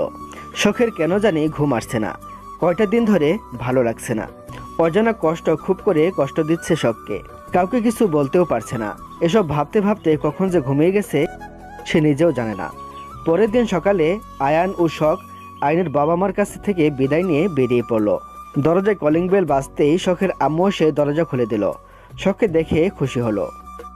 রাহেলা বলল, আরে তোরা আজ আসবি, আগে বলবি না? আসতে কি কোনো সমস্যা হয়েছে? আয় ভেতরে। আয়ন বাবা, ভেতরে এসো। আমি নিজেও জানতাম না আম্মু আজ আমরা আসব। স্যারকে রাতে বললাম আমি বাসায় যাব। আমি জানতাম নাকি স্যার সত্যিই আমাকে সকালে নিয়ে চলে আসবে। রাহিলা বলল, আয়ন বাবা খুব ভালো ছেলে, সোনার টুকরো ছেলে আমার, সেজন্য মুনতাহার সাথে বিয়ে দিতে চেয়েছিলাম, কিন্তু কার ভাগ্যে কে আছে তা শুধু উপরওয়ালা ছাড়া আর কেউ বলতে পারে না। আচ্ছা মা, যা হয়েছে হয়ে গেছে, বাদ দে, নাস্তা নিয়ে আসি। কিছু করতে হবে না, আগে বলো আব্বু কোথায়? রাহিলা বলল, তোর বাবা একটু বাজারে গেছে, এখনই চলে আসবে, তোরা গিয়ে ফ্রেশ হয়ে নে। আচ্ছা আম্মু। বলে উপরে চলে গেল শখ। মনে হচ্ছে কত বছর পরে যেন আমার রুমে আসলাম, কি শান্তি। হ্যাঁ, এই জঙ্গলে এসে তোমার শান্তি, চারদিকে শুধু পুতুল আর পুতুল। একদম আমার টেডি নিয়ে কথা বলবেন না। কি করবে টেডি নিয়ে কথা বললে? আপনার সাথে আর না গেলে নেই, আমিও থাকবো তোমার সাথে এখানে। আপনাকে তাড়িয়ে দিব। সাহস আছে তোমার? শখের দিকে এগোতে এগোতে বলল, আলবাত আছে, দেখতে চান? হ্যাঁ চাই, দেখাও। তোমার না খুব সাহস, তাহলে এইভাবে পিছিয়ে যাচ্ছ কেন? তাহলে আপনি সামনে এগোচ্ছেন কেন? বলতে বলতে শখ দেওয়ালের সাথে ঠেকে গেল। এবার কোথায় যাবে? তোমার না খুব সাহস, এবার বলো কি বলবে। আমার গরম লাগছে, সরুন। ফ্রেশ। পারলে নিজে সরিয়ে দেখাও। আপনার মতো হাতিকে আমার মতো মশা কি করে সরাতে পারবে? কি তুমি আমাকে হাতি বললে? তা নয়। আর কিছু বলতে পারলো না। আয়ন শখের গালে আলতু করে চুমু খেলো। ঠোঁটের কাছে আসতেই শখ জুড়ে ধাক্কা দিয়ে ওয়াশরুমে চলে গেল। দুপুরে সবাই মিলে খেতে বসেছে। আয়ন বাবা কেমন আছো? আলহামদুলিল্লাহ স্যার, ভালো আছে। আপনি কেমন আছেন? আলহামদুলিল্লাহ ভালো আছি। এখনো স্যার বলে ডাকবে? আস্তে আস্তে সব ঠিক হয়ে যাবে। আর কোনো কথা না বলে সবাই খেতে শুরু করলো। মা, তুমি আমাকে আয়ন ভাইয়ের কাছে নিয়ে যাচ্ছ না কেন? কবে নিয়ে যাবে? আমি আর পারছি না। এবার সব দিক দিয়েই আয়ন ভাইয়ের যোগ্য হয়ে এসেছি। আয়ন ভাইয়া আমাকে আর ফিরিয়ে দিতে পারবে। শুভর মা বলল, কি সারাদিন আয়ন আয়ন করিস? আয়ন ছাড়া কি সুন্দর ছেলের অভাব পড়েছে? আমার কাছে আয়ন ভাইয়া সব থেকে সুন্দর। আয়ন ভাইয়াকে ছাড়া আমার কাউকে ভালো লাগে না। আয়ন কোথায় জানি গেছে। সকালে নীলিমাকে ফোন করেছিলাম, আয়ন আসলে আমি তোকে আয়নের বাসায় নিয়ে যাব। সত্যি বলছো মা? উফ, আমি আর পারছি না। কতদিন অপেক্ষা করা লাগবে?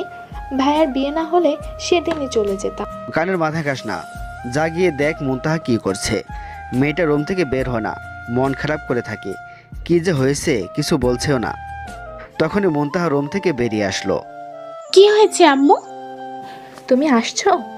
তুমি আর ভাইয়া তো বিয়ে করে নিয়েছো, এবার আমাকে তাড়ানোর ব্যবস্থা করো। মানে? আমি দেখেছি কতভাবে বিয়ে করে এসে ননদিকে বিয়ে দিয়ে তাড়ানোর চেষ্টা করে। তোমাকে দেখছি আমাকে নিয়ে কোনো মাথা ব্যথাই নেই।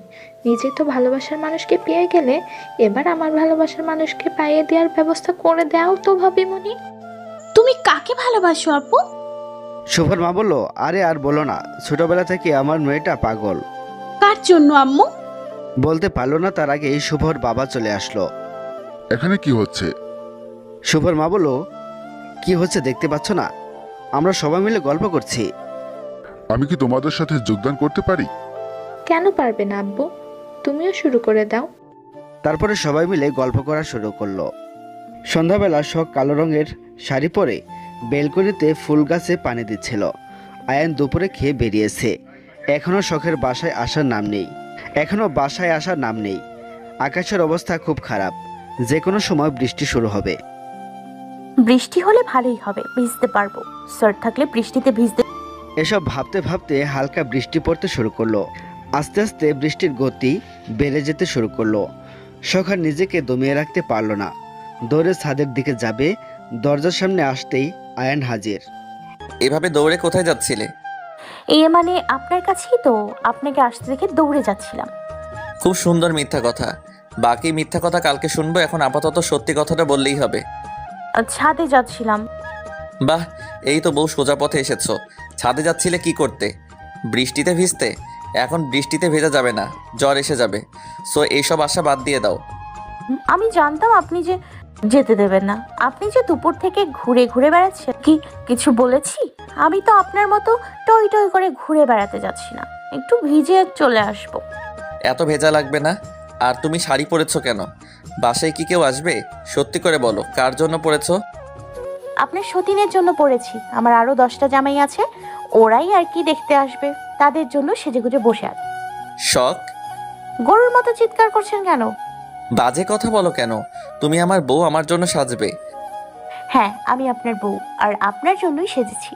এটা যদি বুঝতে না পারেন তাহলে কি আপনাকে ক খ বলে বুঝিয়ে দিতে হবে? বড্ড বেশি কথা বলতে শিখে গেছো তুমি। হ্যাঁ, আমি কথা বললেই বেশি হয়ে যায়। আমি নিচে গেলাম। বলে দৌড় দিতে যাবে আয়ান শখের হাত ধরে ফেলে। এত নিচে যাওয়া লাগবে না, তুমি কেমন নিচে যাবে তা আমি ভালো করেই জানি। চুপচাপ এখানে বসো, বৃষ্টিতে ভিজলে মেরে তক্তা বানিয়ে ফেলবো। ধুর ছাতা, ভালো লাগে না। এই জন্যই বলে বিয়ে করতে নেই। নিজের সব ইচ্ছে, আশা, আকাঙ্ক্ষা, স্বপ্ন, স্বাধীনতা বিসর্জন দিয়ে দিতে হয়। একদম কথা বলবেন না আমার সাথে। বলে বিছানায় গিয়ে মন খারাপ করে বসলো। তোমাকে একটা কিছু বলতেই পারি না, সাপের মতো ছ্যাত করে উঠো কেন? কি? আমি সাপ? আপনি আমাকে সাপ বললেন? আপনি কি? হ্যাঁ, আপনি তো কালো নাগ একটা। ওটা কালো নাগ হবে না, কাল নাগ হবে। এ কি হলো? বৃষ্টিতে ভিজতে দিচ্ছি না বলে এত রাগ? বাপরে, চলো ভিজবে। বাকি মিথ্যে কথা কাল শুনবো। আজকেই শুনো। যাবে না? ভালো হয়েছে, থাকো, ফ্রেশ হয়ে আসি। বলে আয়ান ফ্রেশ হতে চলে গেল। শখে আর পাইকে এক দৌড়ে ছাদে চলে গেল। বৃষ্টি দেখলে মাথা ঠিক থাকে না শখের। ছাদে গিয়ে উড়াধুরা নাচ শুরু করে দিয়েছে। এদিকে আয়ান ফ্রেশ হয়ে এসে দেখে শখ রুমে নেই। আয়নের আর বুঝতে বাকি রইল না শখ কোথায় যেতে পারে। শখ ছাদে দুই হাত মেলে দিয়ে আকাশের দিকে বৃথা চেষ্টা করে যাচ্ছে। বৃষ্টির পানি মুখে আসায় চোখ মেলে তাকাতে পারছে না। দুই চোখ বন্ধ করে দুই হাত মেলে দিয়ে বৃষ্টি উপভোগ করছে। এদিকে একজোড়া চোখ শখের দিকে নেশাক্তময় দৃষ্টি নিয়ে তাকিয়ে আছে। সেদিকে শখের খেয়ালই নেই। এতক্ষণ নিজেকে দমিয়ে রাখতে পারলেও এখন আর নিজেকে দমিয়ে রাখতে পারল না আয়ান। সেও শখের কাছে গিয়ে শখের হাতের সাথে নিজের হাত মিলিয়ে দিল। এই ঠান্ডার মধ্যে গরম উষ্ণতা পেয়ে শখ পেছনে ঘুরতে যাবে, আয়ান শখকে পেছন থেকে ঘুরতে দিল না। শখকে শক্ত করে জড়িয়ে ধরে শখের ঘাড়ে মুখ গুজে দিল। এবার আস্তে করে শখের ঘাড় থেকে চুলগুলো সরিয়ে নিজের ঠোঁট ছোঁয়াতে লাগলো। আয়নের স্পর্শে শখ বারবার কেঁপে উঠছে। শখ সামনের দিকে ঘুরে বলল, স্যার কি? আর বলতে পারলো না। তার আগেই আয়ান শখের ঠোঁটে হাত দিয়ে চুপ করিয়ে দিল। শখের পুরো মুখ জমিতে ভরিয়ে দিচ্ছে আয়ান। শখ নিজের শাড়ি খামচে ধরে আছে। স্যার বলছি কি, চলুন, আর ভিজবো না, ঠান্ডা লাগছে আমার। বলে দূরে সরে আসতে লাগলে আয়ান শখের নিজের কাছে টেনে এনে শখের ঠোঁটে নিজের ঠোঁট ডুবিয়ে দিল। হঠাৎ এমন হওয়ায় শখ আয়ানের শার্ট খামচে ধরল। বেশ কিছুক্ষণ শখকে ছেড়ে দিয়ে শখে কোলে তুলে নিল আয়ান। নিচের দিকে নামতে শুরু করলো। শখের বেশ লজ্জা লাগছে। সে হালকা করে আয়নের গলা ধরে আসছে। ইস, সে যদি দৌড়ে পালাতে পারতো। স্যার আমাকে নামিয়ে দিন, আমি একা যেতে পারবো। আয়ন শখের কোনো কথা শুনছে না। বেচারি পড়েছে বিপদে। কেন যে বৃষ্টিতে ভিজতে আসলাম, না আসলেই ভালো হতো। আয়ন রুমে গিয়ে শখকে বিছানায় শুয়ে দিল। তারপরে শখের গলায় নিজের মুখ গুজে দিল। শখ চাইলেও আয়নকে সরাতে পারছে না। ঠিক তখনই শখের আম্মু দরজার ওপাশ থেকে বলল, শখের আম্মু বলল, শখ তোদের জন্য নাস্তা নিয়ে আসছে মা, নিয়ে যা। শখ আয়নকে ধাক্কা দিয়ে ধরফরিয়ে উঠে বসলো। হায় আল্লাহ, আম্মু এসছে। আমাকে ভেজা শরীরে দেখলে প্রচুর বকবে। আম্মু 2 মিনিট, আমি ওয়াশরুমে আছি। বলে শখ একটা সালোয়ার কামিজ পরে নিয়ে ওয়াশরুমে দৌড় দিল। কোনো রকম কাপড় বদলে মাথার কাপড় দিয়ে তার মায়ের কাছে গেল। রাহিলা বলল, কি রে, তোর এতক্ষণ লাগে? কখন থেকে দাঁড়িয়ে আছি। আয়ন বাবা এসেছে? হ্যাঁ, মা এসছে। এই তো একটু আগে এসে ঘুমিয়েছে। ওনার শরীর নাকি খারাপ লাগছে, বললো একটু ঘুমোলে নাকি ঠিক হয়ে যাবে। রাহিলা বলল, সে কি রে, আয়ন বাবা অসুস্থ নাকি? বেশি খারাপ লাগছে? তোর ডাক্তার কাকুকে আসতে বলবো নাকি? না আম্মু, তার আর দরকার নেই, উনি ঠিক আছে। রাহিলা বলল, সত্যি বলছিস তো? হ্যাঁ আম্মু, সত্যি বলছি, একদম ঠিক আছে। ওই বজ্জাত বেটা। রাহিলা বলল, ঠিক থাকলেই ভালো, কিছু বলবি নাকি? কই না তো আম্মু, ভেতরে এসো। রাহিলা বলল, না রে, যাবো না, তোর বাবাকে চা দিয়ে রাতের রান্না বসিয়ে দেব। আচ্ছা আম্মু, তুমি যাও, আমি আসছি, তোমাকে সাহায্য করব। রাহিলা বলল, তোমার এত পাকনামি করতে হবে না, আমি নিজেই সব করে নিতে পারবো। বলেই চলে গেলেন। শখ যেন হাফ সেরে বাঁচলো। শখ রুমে আসতেই আইন শখকে দেখে হাসতে। এতে শখের আরো রাগ বেড়ে গেল। বজ্জাত লোকটার জন্য কতগুলো মিথ্যে কথা বললাম। শখ রেগে আয়নকে বলল, এভাবে সঙ্গের মতো ভেজা শরীরে বসে আছেন কেন? যান, ফ্রেশ হয়ে আসুন আর খেয়ে আমাকে উদ্ধার করে দিন। আয়ন উঠে এসে শখকে জড়িয়ে ধরে গালে একটা চুমু খেলো। আরে আজব, আপনি কথায় কথায় জড়িয়ে ধরেন কেন? আয়ন বলল, তুমি তো বললে আমাকে খেয়ে উদ্ধার করে দিন। আমি আমাকে খাওয়ার কথা বলিনি, খাবার খাওয়ার কথা বলেছি। মানুষ কি কখনো খাওয়া যায় নাকি? অসভ্য ছেলে, যান ফ্রেশ হয়ে আসুন, ঠান্ডা লেগে যাবে।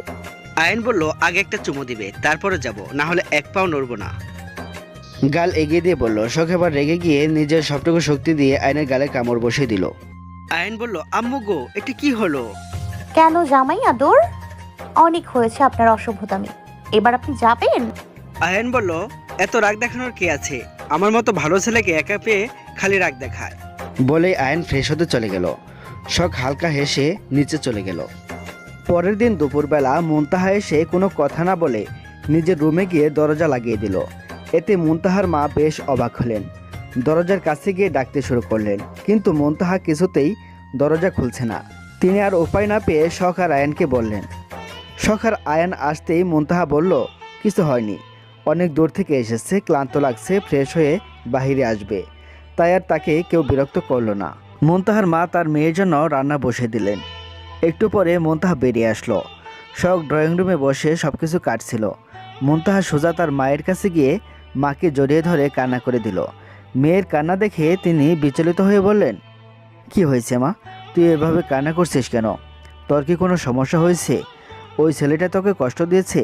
তুই আমাকে বল, আমি আগেই জানতাম ছেলেটা ভালো না। মুনতাহা কিছু বলছে না, শুধু কান্না করেই যাচ্ছে।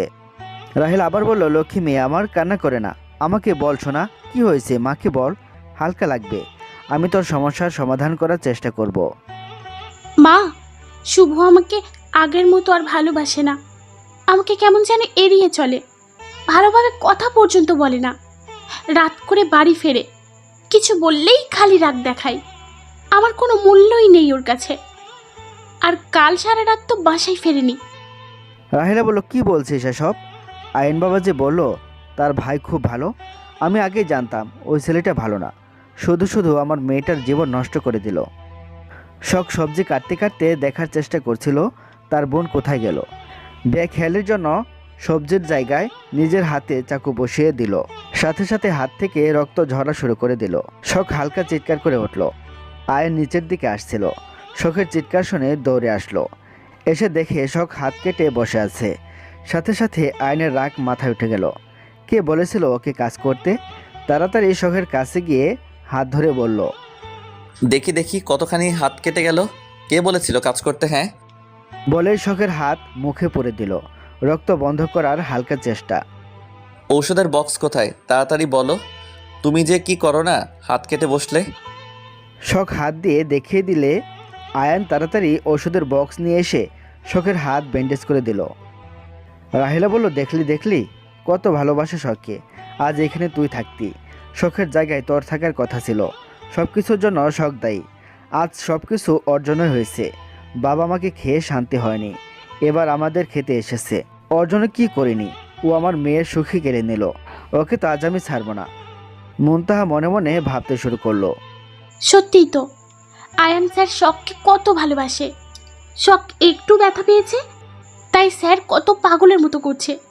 সেদিন যদি শুভর সাথে না যেতাম, তাহলে শখের জায়গায় আজ আমি থাকতাম। শখ আর আয়ান স্যার ইচ্ছে করে আমার জীবনটা নষ্ট করে দিয়েছে। আমিও শখকে ভালো থাকতে দেব না। ছোটবেলা থেকে আমার সব কিছু কেড়ে নিয়েছে ও, আজ আমি ওর সব কিছু কেড়ে নেব। বলে মায়ের পিছু পিছু গেল মুনতাহা। শখের মা এসে শখের চুল ধরে বলল, লক্ষ্মী মেয়ে, সব কিছু তোর জন্য হয়েছে, আমাদের জীবনটা নষ্ট করে হয়নি, আমার মেয়েটার জীবন নষ্ট করে দিলি। তুই কেন তোর মায়ের সাথে মরলি না, বেঁচে যেতাম। তোর মা বাবাকে খেয়ে শান্তি হয়নি, আমাদের খেতে চাইছিস? তোর বাবা মা তো মরে গিয়ে বেঁচে গেছে। আন্টি কি করছেন এসব, ছাড়ুন ওকে, শখ ব্যথা পাচ্ছে তো। মা তুমি এসব কি বলছো? বাবা মা মরে গেছে মানে? তোমরা তো ঠিকই আছো, তোমাদের কিছু হয়নি। কারণ আমার বাবা মা তোর আসল বাবা মা নয়, তার জন্য বলেছে। তোর বাবা মা মারা গেছে। আপু মজা করো না তো, এখন মজা ভালো লাগছে না। আমি জানি তুমি আমাকে সহ্য করতে পারো না, তাই এমন কথা বলছো আমাকে কষ্ট দেওয়ার জন্য। রাহেলা বলল, মুনতাহা একদম ঠিক কথা বলেছে। ওর বাবা তোর আর তোর ভাইয়ের মতো অভিশাপকে যেদিন এই বাসায় নিয়ে এসেছিল, সেদিন থেকে আমার ছেলেমেয়েগুলো আমাদের ভালোবাসা থেকে বঞ্চিত হয়ে গেছে, বাবা মার থেকে দূরে থেকেছে। তোকে কি কম ভালোবাসতাম নাকি রে শখ? আমার মেয়ের এত বড় ক্ষতিটা কেন করলি? তোকে মাথায় হাত দিয়ে বলিয়েছিলাম আয়ন আর মুনতাহার বিয়েতে কোনো সমস্যার সৃষ্টি করবি না। নিজে ভালো থাকার জন্য আয়নকে দিয়ে কাজ করালি। তোর বাবা মা এই জন্যই মরে গিয়ে বেঁচে গেছে আর আমাদের অশান্তিতে রেখে গেছে। মুন্তাহার মা, চুপ করো। কিসব বলছো তুমি? আরেকটা কথা বললে আমার থেকে খারাপ কেউ হবে না। দরজার কাছ থেকে বলল আহনাফ সাহেব। শখ দৌড়ে এসে তার বাবার কাছে গেল। বাবা দেখো মা কি সব জাতা বলছে, মজা করছে তাই না বলো? এমন মজা করতে নিষেধ করো না, আমার খুব ভয় লাগে। খবরদার, তুমি যদি আজ সত্যিটা লুকিয়ে যাও তাহলে শখের মরা মুখ দেখবে। রাহালা বেগম কথাটি বলতেই আহনাফ সাহেব রাহালা বেগমের গায়ে হাত তুলতে গিয়েও হাত নামিয়ে নিল। এই অলক্ষের জন্য তুমি আমাকে মারতে চাইলে? আর কত কি দেখতে হবে এই মেয়ের জন্য? আইন কি বলবে বুঝতে পারছে না। এটা সম্পূর্ণ ওদের পারিবারিক ব্যাপার। আইনের কি উচিত হবে ওদের মধ্যে কথা বলা, তাই সে নীরব দর্শকের মতো সবকিছু দেখছে। বাবা আমি তোমার থেকে সবকিছু শুনতে চাই, তুমি বলো না মা যা বলছে মিথ্যে। না রে মা, তোর মা সত্যি কথা বলেছে। তুই আমাদের মেয়ে নস, কিন্তু তোকে কোনোদিন অন্যের মেয়ে ভাবিনি, সবসময় নিজের মেয়ে মনে করেছি। আহনাফ সাহেবের কথা শুনে শখের মনে হলো ওর পায়ের নিচ থেকে কেউ মাটি সরিয়ে নিয়েছে। শখ আহনাফ সাহেবের থেকে দুপা পিছিয়ে গেল। তাহলে আমার আসল বাবা মা কে? আপনি বা কে? আর আমাকে লালন পালন করেছেন কেন? আজ থেকে বেশ কয়েক বছর আগে তোর বাবা মা একটা কাজের জন্য বেশ চিন্তিত ছিলেন। সেই কাজ নিয়ে খুব ব্যস্ত থাকায় তোদের ঠিকমতো সময় দিতে পারছিলেন না। একদিন আমার কাছে এসে বলল, তোর বাবা আর মায়ের প্রাণের ঝুঁকি আছে, তোদের কোনো ক্ষতি হোক তারা চায় না। তাই তারা বিশ্বাস করে তোকে আর তোর ভাইকে আমার হাতে তুলে দিয়েছিল। নিজের বড় ভাইকে না করতে পারিনি, নিজের ভাইয়ের ছেলে মেয়েকে নিজের বাসায় নিয়ে আসলাম। তোর মা সম্পর্কে তোর খেলা হয়, তোর মায়ের আপন ছোট বোন মুন্তাহার মা। নিজের বোনের ছেলে মেয়েকে আপন করে নিতে খুব একটা কষ্ট হয়নি তার, খুব ভালোবাসতো তোদের। যেদিন রাতে তোদেরকে আমার কাছে রেখে যায় সেদিন রাতেই ভাই আর ভাবি গাড়ি অ্যাক্সিডেন্টে মারা যায়। তারপর থেকে তুই আর ফিয়াজ আমাদের কাছেই আসিস। কোনো প্রকারে জানতে দেইনি তোর আমাদের ছেলে মেয়ে নস। তোদের আগলে রাখার জন্য নিজের ছেলেকে দূরে রেখেছি। তার মানে আপনি আমার চাচা আর উনি আমার খালা? আমার আসল বাবা মারা গেছেন। ভালোই তো জোকস বলতে পারেন সবাই। এই কথাটা এত বছর লুকিয়ে রেখেছিলেন কেন? এই জন্যই বুঝি আপু আমাকে দেখতে পারতো না। আমি কতটা বোকা তাই না বলেন? আপনারা যা বুঝিয়েছিলাম মেনে নিয়েছি। আর আপনার ছেলে কোথায়? কেন তাকে দূরে সরিয়ে রেখেছেন আমাদের জন্য? আমাদের এত দয়া করা লাগবে না, আপনাদের অনেক করেছেন।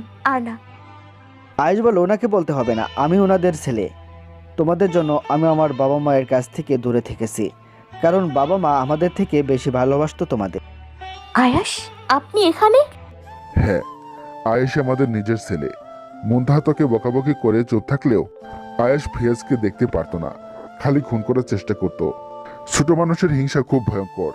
একবার ফিয়াজের মাথায় ইট দিয়ে বাড়ি মেরেছিল। এর জন্য ফিয়াজ 1 মাস হসপিটালে ছিল। এরপর থেকে ফিয়াজের কিছু মনে নেই, ও নিজের সবকিছু ভুলে গেছে। আয়েশ এখানেই থেমেছিল না, বিভিন্ন প্রকারে ফিয়াজকে মারতে চাচ্ছিল। একদিন ছুরি দিয়ে ফিয়াজকে মারতে চাচ্ছিল। শেষে না পেরে আয়েশকে তার নানুর বাসায় পাঠিয়ে দেই। প্রথমে খুব জ্বালিয়েছে, পরে ঠিক হয়ে গিয়েছিল। পরে আয়েশকে পড়াশোনার জন্য আমেরিকায় পাঠিয়ে দিই, আর কোনো সমস্যা হয় না। কিন্তু আয়েশ আমেরিকা থেকে এসে আবার পাগলামি শুরু করে দেয়। কোনো রকমে বুঝিয়ে রাখি। বাহ, খুব সুন্দর নাটক সাজিয়েছেন আপনারা। আমাকে আগে কেন বলেননি? কেন গোপন করেছেন? আর এখন আমার ভাইয়েরও কিছু মনে নেই। দুনিয়ায় আমার আপন বলতে কেউ থাকলো না। আপনারা সবাই বেইমান, সবাই আমার সাথে বেইমানি করেছেন। আমি কোনো দিন আপনাদেরকে মাফ করব না। আমরা কি একা বেমানি করেছি? বলে তোর স্বামীও করেছে। তোর বর আর তোর পুরো পরিবারকে আগে জানিয়ে দেওয়া হয়েছে তুই আমাদের নিজের মেয়ে নস। আপনিও জানতেন? আয়নকে উদ্দেশ্য করে বলল শখ। আয়ন কোনো কথা বলছে না, মাথা নিচু করে দাঁড়িয়ে আছে। আয়েশ শখের কাছে এসে বলল। আয়েশ বলল, শখ তুই আমাকে মাফ করে দে। আমি তোর সাথে যা কিছু করেছি তা একটি মেয়েকে পাওয়ার জন্য করেছি। তোদের নিয়ে আমার কোনো অভিযোগ নেই। আজ আমি বাবার কাছে এসেছিলাম মেয়েটির কথা বলতে। এখানে যে এত কিছু হচ্ছে জানতাম না। আর আয়ান, তুমিও আমাকে মাফ করে দাও। আমি যা কিছু করেছি তার জন্য তোমাদের দুজনের কাছে মাফ চাচ্ছি। আর আয়ান, তুমি তো আমার সাথে পড়াশোনা করেছো, তুমি তো জানো আমি কেমন। আয়েশের কথায় পাত্তা না দিয়ে শখ আবার আয়নের দিকে প্রশ্ন ছুড়ে দিল। স্যার, আমি আপনার থেকে কিছু জানতে চাচ্ছি। তোর যা কিছু জানার আছে আমাদের বাসার বাইরে গিয়ে শোন। তোকে যেন কোনোদিন আমাদের বাসায় না দেখি। এতক্ষণ রাগের মাথায় মায়ের সাথে তাল মিলিয়ে কথা বললেও এখন বেশ খারাপ লাগছে মুনতাহার। রাগের বশে মেয়েটা কি করে ফেললো, শোকে কষ্ট দিয়ে ফেললো, নিজেকে অপরাধী মনে হচ্ছে। মা, তুমি এভাবে কথা বলছো কেন শখের সাথে? থাক আপু, অনেক দয়া করেছো, আর দয়া দেখানোর দরকার নেই। এই জন্যই বুঝি আমাকে দেখতে পারতে না, কারণ আমি তোমার নিজের বোন নই। আমাকে আগে বলে দিতে, তোমাদের জীবন থেকে সরে যেতাম। শখ, তুই আমাকে... থাক, আর কিচ্ছু বলতে হবে না। মুনতাহা, তুমি শুভকে যেমনটা ভাবছো আসলে শুভ কিন্তু তেমনটা না। একদিন তুমিও খুব আফসোস করবে সব কিছুর জন্য। শখকে এভাবে না বললেও পারতে। অনেক হয়েছে। বাহ, সবার দয়া নিয়ে কি সুন্দর বেঁচে আছি আমি। স্যার, আমি তো আপনাকে খুব বেশি বিশ্বাস ভরসা করতাম, আপনিও আমার সাথে বেইমানি করলেন। সবাই স্বার্থপর, স্বার্থে আঘাত পড়লে সবার আসল রূপ বেরিয়ে আসে। আমার কাউকে দরকার নেই, দরকার পড়লে নিজের জীবন নিজে শেষ করে দিব, তবুও কারোর দয়ার পাত্রী হতে চাই। আয়ান শখের কাছে আসতে চাইলে শখ টেবিল থেকে চাকু হাতে ধরে বলল, একদম আমার কাছে আসার চেষ্টা করবেন না, যদি করেন এর পরিণাম খুব খারাপ হয়ে যাবে। বলে বাইরের দিকে দৌড় দিল শখ। কিরে মিহু, তোর ফাবিমনি কোথায়? ওকে দেখছি না যে। তুমি কাল সারা রাত বাসায় আসোনি কেন ভাইয়া? তাই ভাবিমণি রাগ করে বাবার বাসায় চলে গেছে। ওর সাহস কি করে হয় আমাকে না বলেছ? ওর একে তো কোনো খোঁজ খবর নেয় না, আবার রাগ দেখানোর বলে ঠিকই দেখায়। থাক, আমি তোর ফাবিমনিকে নিয়ে আসতে গেলাম। ভাইয়া, আমিও যাব তোমার সাথে, আমাকে নিয়ে যাবে? তুইও যাবি? চল তাহলে যাই। বলে দুই ভাই বোন মিলে বেরিয়ে পড়ল। মুনতাহাদের বাসায় এসে কলিং বেলে চাপ দিতেই মুনতাহার মা এসে দরজা খুলে দিল। শুভকে দেখে মুনতাহার মা তেলে বেগুনে জ্বলে উঠল, কিন্তু জামাই বলে কথা, প্রথমবার বাসায় আসলো, অপমান করা যায় না, তাই তিনি তার রাগটা প্রকাশ করলো না, নিজের ভেতরে দমিয়ে রাখলো। শুভ কোনো কথা না বলে সুজা মুনতাহার কাছে চলে গেল। মুনতাহা তার মায়ের সাথে রান্না করছিল, শুভকে দেখে এগিয়ে আসলো। এই সময়টা খুব মিস করছিল শুভকে, আর শুভ ঠিক সময়ে চলে আসলো। খুব খুশি হলো মুনতাহা, আবার বেশ কষ্ট লাগছে। কি করে শুভকে সব কিছু বলবে? সব কিছু শুনে শুভ যদি আবার ভুল বুঝে, ভেবেই মাথায় কাজ করছে না মুনতাহার। কার অনুমতি নিয়ে তুমি এখানে এসেছো? কার অনুমতি নেওয়া লাগবে? আপনি সেদিন রাতে কার অনুমতি নিয়ে সারা রাত বাইরে কাটিয়েছেন? আমাকে রাগিও না, এর ফল খুব খারাপ হয়ে যাবে। তোমার এত বড় দুঃসাহস হয় কি করে আমার অনুমতি ছাড়া বাহিরে আসার? তাহলে আমি কি করব? কার জন্য এই বাসায় থাকবো? আপনার জন্য, যে কিনা গিরগিটির মতো রং বদল করে ফেলেছে। 2 দিন যেতে না যেতেই অবহেলা শুরু করে দিয়েছে। রাত করে বাসায় ফেরে, আমি কিছু বললেই রেগে যাই, আমার সাথে ঠিক মতো কথাও বলে না, সারা রাত বাসার বাইরে থাকে। তার জন্য? তুমি এসব কি বলছো? তুমি ভাইয়াকে ভুল বুঝছো। তুমি আসলে আমার ভাইয়াকে এখনো চিনতেই পারোনি। আমার ভাইয়া যে তোমাকে কতটা ভালোবাসে তুমি নিজেও জানো না। আমি ভাইয়াকে বলেছিলাম কয়টা দিন তোমাকে অবহেলা করতে, যাতে তুমি ভাইয়াকে ভালোবাসো সেটা নিজের মুখে ভাইয়াকে বলো। ভাইয়া তোমাকে অবহেলা করে আর তুমি তোমার নিজের অধিকারটা বুঝে নাও, সেজন্য আমি ভাইয়াকে বলেছিলাম। তুমি ভাইয়াকে অনেক কথা শোনাতে, ভাইয়াকে মূল্য দিতে না, কাছে টেনে নিতে না, সেজন্য ভাইয়া খুব কষ্ট পাচ্ছিল। তার জন্য আমি এসব করতে বলেছিলাম ভাইয়াকে। আগে যদি জানতাম তুমি ভাইয়াকে ভুল বুঝবে, তাহলে কখনোই এমন বুদ্ধি ভাইয়াকে দিতাম না। কাকে কি বলছিস মিহু? যে কিনা এখন আমার ভালোবাসাই বুঝলো না, তাকে এসব বলে লাভ নেই। আসলে আমার কপালটাই খারাপ, এমন একজনকে ভালোবেসেছি যে কিনা আমি খেয়েছি কি না তার জানার প্রয়োজন মনে করে না, নিজে খেয়ে চুপচাপ ঘুমিয়ে যায়, যার সাথে মন খুলে মনের কথা বলতে পারি না, কিছু বললেই অপমান করে। রাগ করছি কেন, কথা শুই না কেন তা জানার প্রয়োজন মনে করে না। রাত করে বাসায় ফিরি, একবারও জোর খাটিয়ে বলে না আমি থাকতে তোমার এত রাত করে বাসায় ফেরা লাগবে কেন? সারাটা রাত আমি বাসায় ফিরলাম না। একটাবার ফোন করে জানার চেষ্টা করেছে সে বেঁচে আছি নাকি মরে গেছি? অনেক হয়েছি, জোর করে কোনো সম্পর্ক তৈরি করা যায় না। আজ থেকে তুমি মুক্ত মুনতাহা, তোমাকে আর আটকে রাখবো না। তুমি তোমার ইচ্ছে মতো চলতে পারো, আমি তোমাকে ডিভোর্স পেপার পাঠিয়ে দিব। বলেই চলে যেতে লাগলো শুভ। ডিভোর্সের কথা শুনে মুনতাহার বুকের ভেতরটায় ব্যথা করতে শুরু করলো।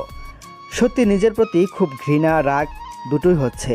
সব কিছু নিজের হাতেই শেষ করে দিচ্ছে সে। আমি তো এমনটা চাইনি, তাহলে এমনটা কেন হচ্ছে? দেখলে কেমন বেয়াদব ছেলে। আমি আগেই বলেছিলাম এই ছেলে ভালো। মা তুমি থামবে? উনি রাগ করে বলেছে। উনি এতটাও খারাপ নয়। উনি নিজের কষ্ট থেকে কথাগুলো বলেছে। দোষ তো আমারও কম না। এক হাতে কোনো দিন তালি বাজে না মা। আমি ওনাকে কখনো ভালোবাসার সুযোগই দিইনি। কথায় কথায় শুধু অপমান করেছি। স্ত্রী হয়ে ওনার প্রতি কোনো দায়িত্ব পালন করিনি আমি। আরে ভাবিমণি, তুমি এভাবে দাঁড়িয়ে দেখবে নাকি ভাইয়াকে আটকাবে? যাও গিয়ে ভাইয়াকে তাড়াতাড়ি ধরে আনো। মিহুর কথা মতো মুনতাহা দৌড়ে বাহিরে চলে গেল। শুভ গাড়ির দরজা খুলতে যাবে তার আগেই মুনতাহা শুভর হাত ধরে ফেলল। কারো হাতের স্পর্শ পেয়ে পেছনে তাকিয়ে দেখল মুনতাহা তার হাত ধরে আছে। শুভ অন্যদিক হয়ে বলল, কিছু বলার থাকলে বলতে পারেন। আমার দেরি হয়ে যাচ্ছে, আমার হাত ছাড়ুন। আমাকে স্পর্শ করলে আপনার সুন্দর হাত নষ্ট হয়ে যাবে। তুমি আমার সাথে এমন করে কথা বলছো কেন? ভেতরে এসো, তোমার সাথে আমার অনেক কথা আছে। শুভ হাত ছাড়িয়ে নিয়ে বলল। যা বলার এখানেই বলতে পারেন। মুনতাহা এবার শুভকে জড়িয়ে ধরে কান্না করে দিল। দয়া করে আমাকে ছেড়ে যাবে না। আমি খুব একা হয়ে যাব। তোমাকে আমার খুব দরকার। আমাকে মাফ করে দাও। শেষ একটা সুযোগ দাও। কথা দিলাম একজন আদর্শ বউ হয়ে দেখাবো।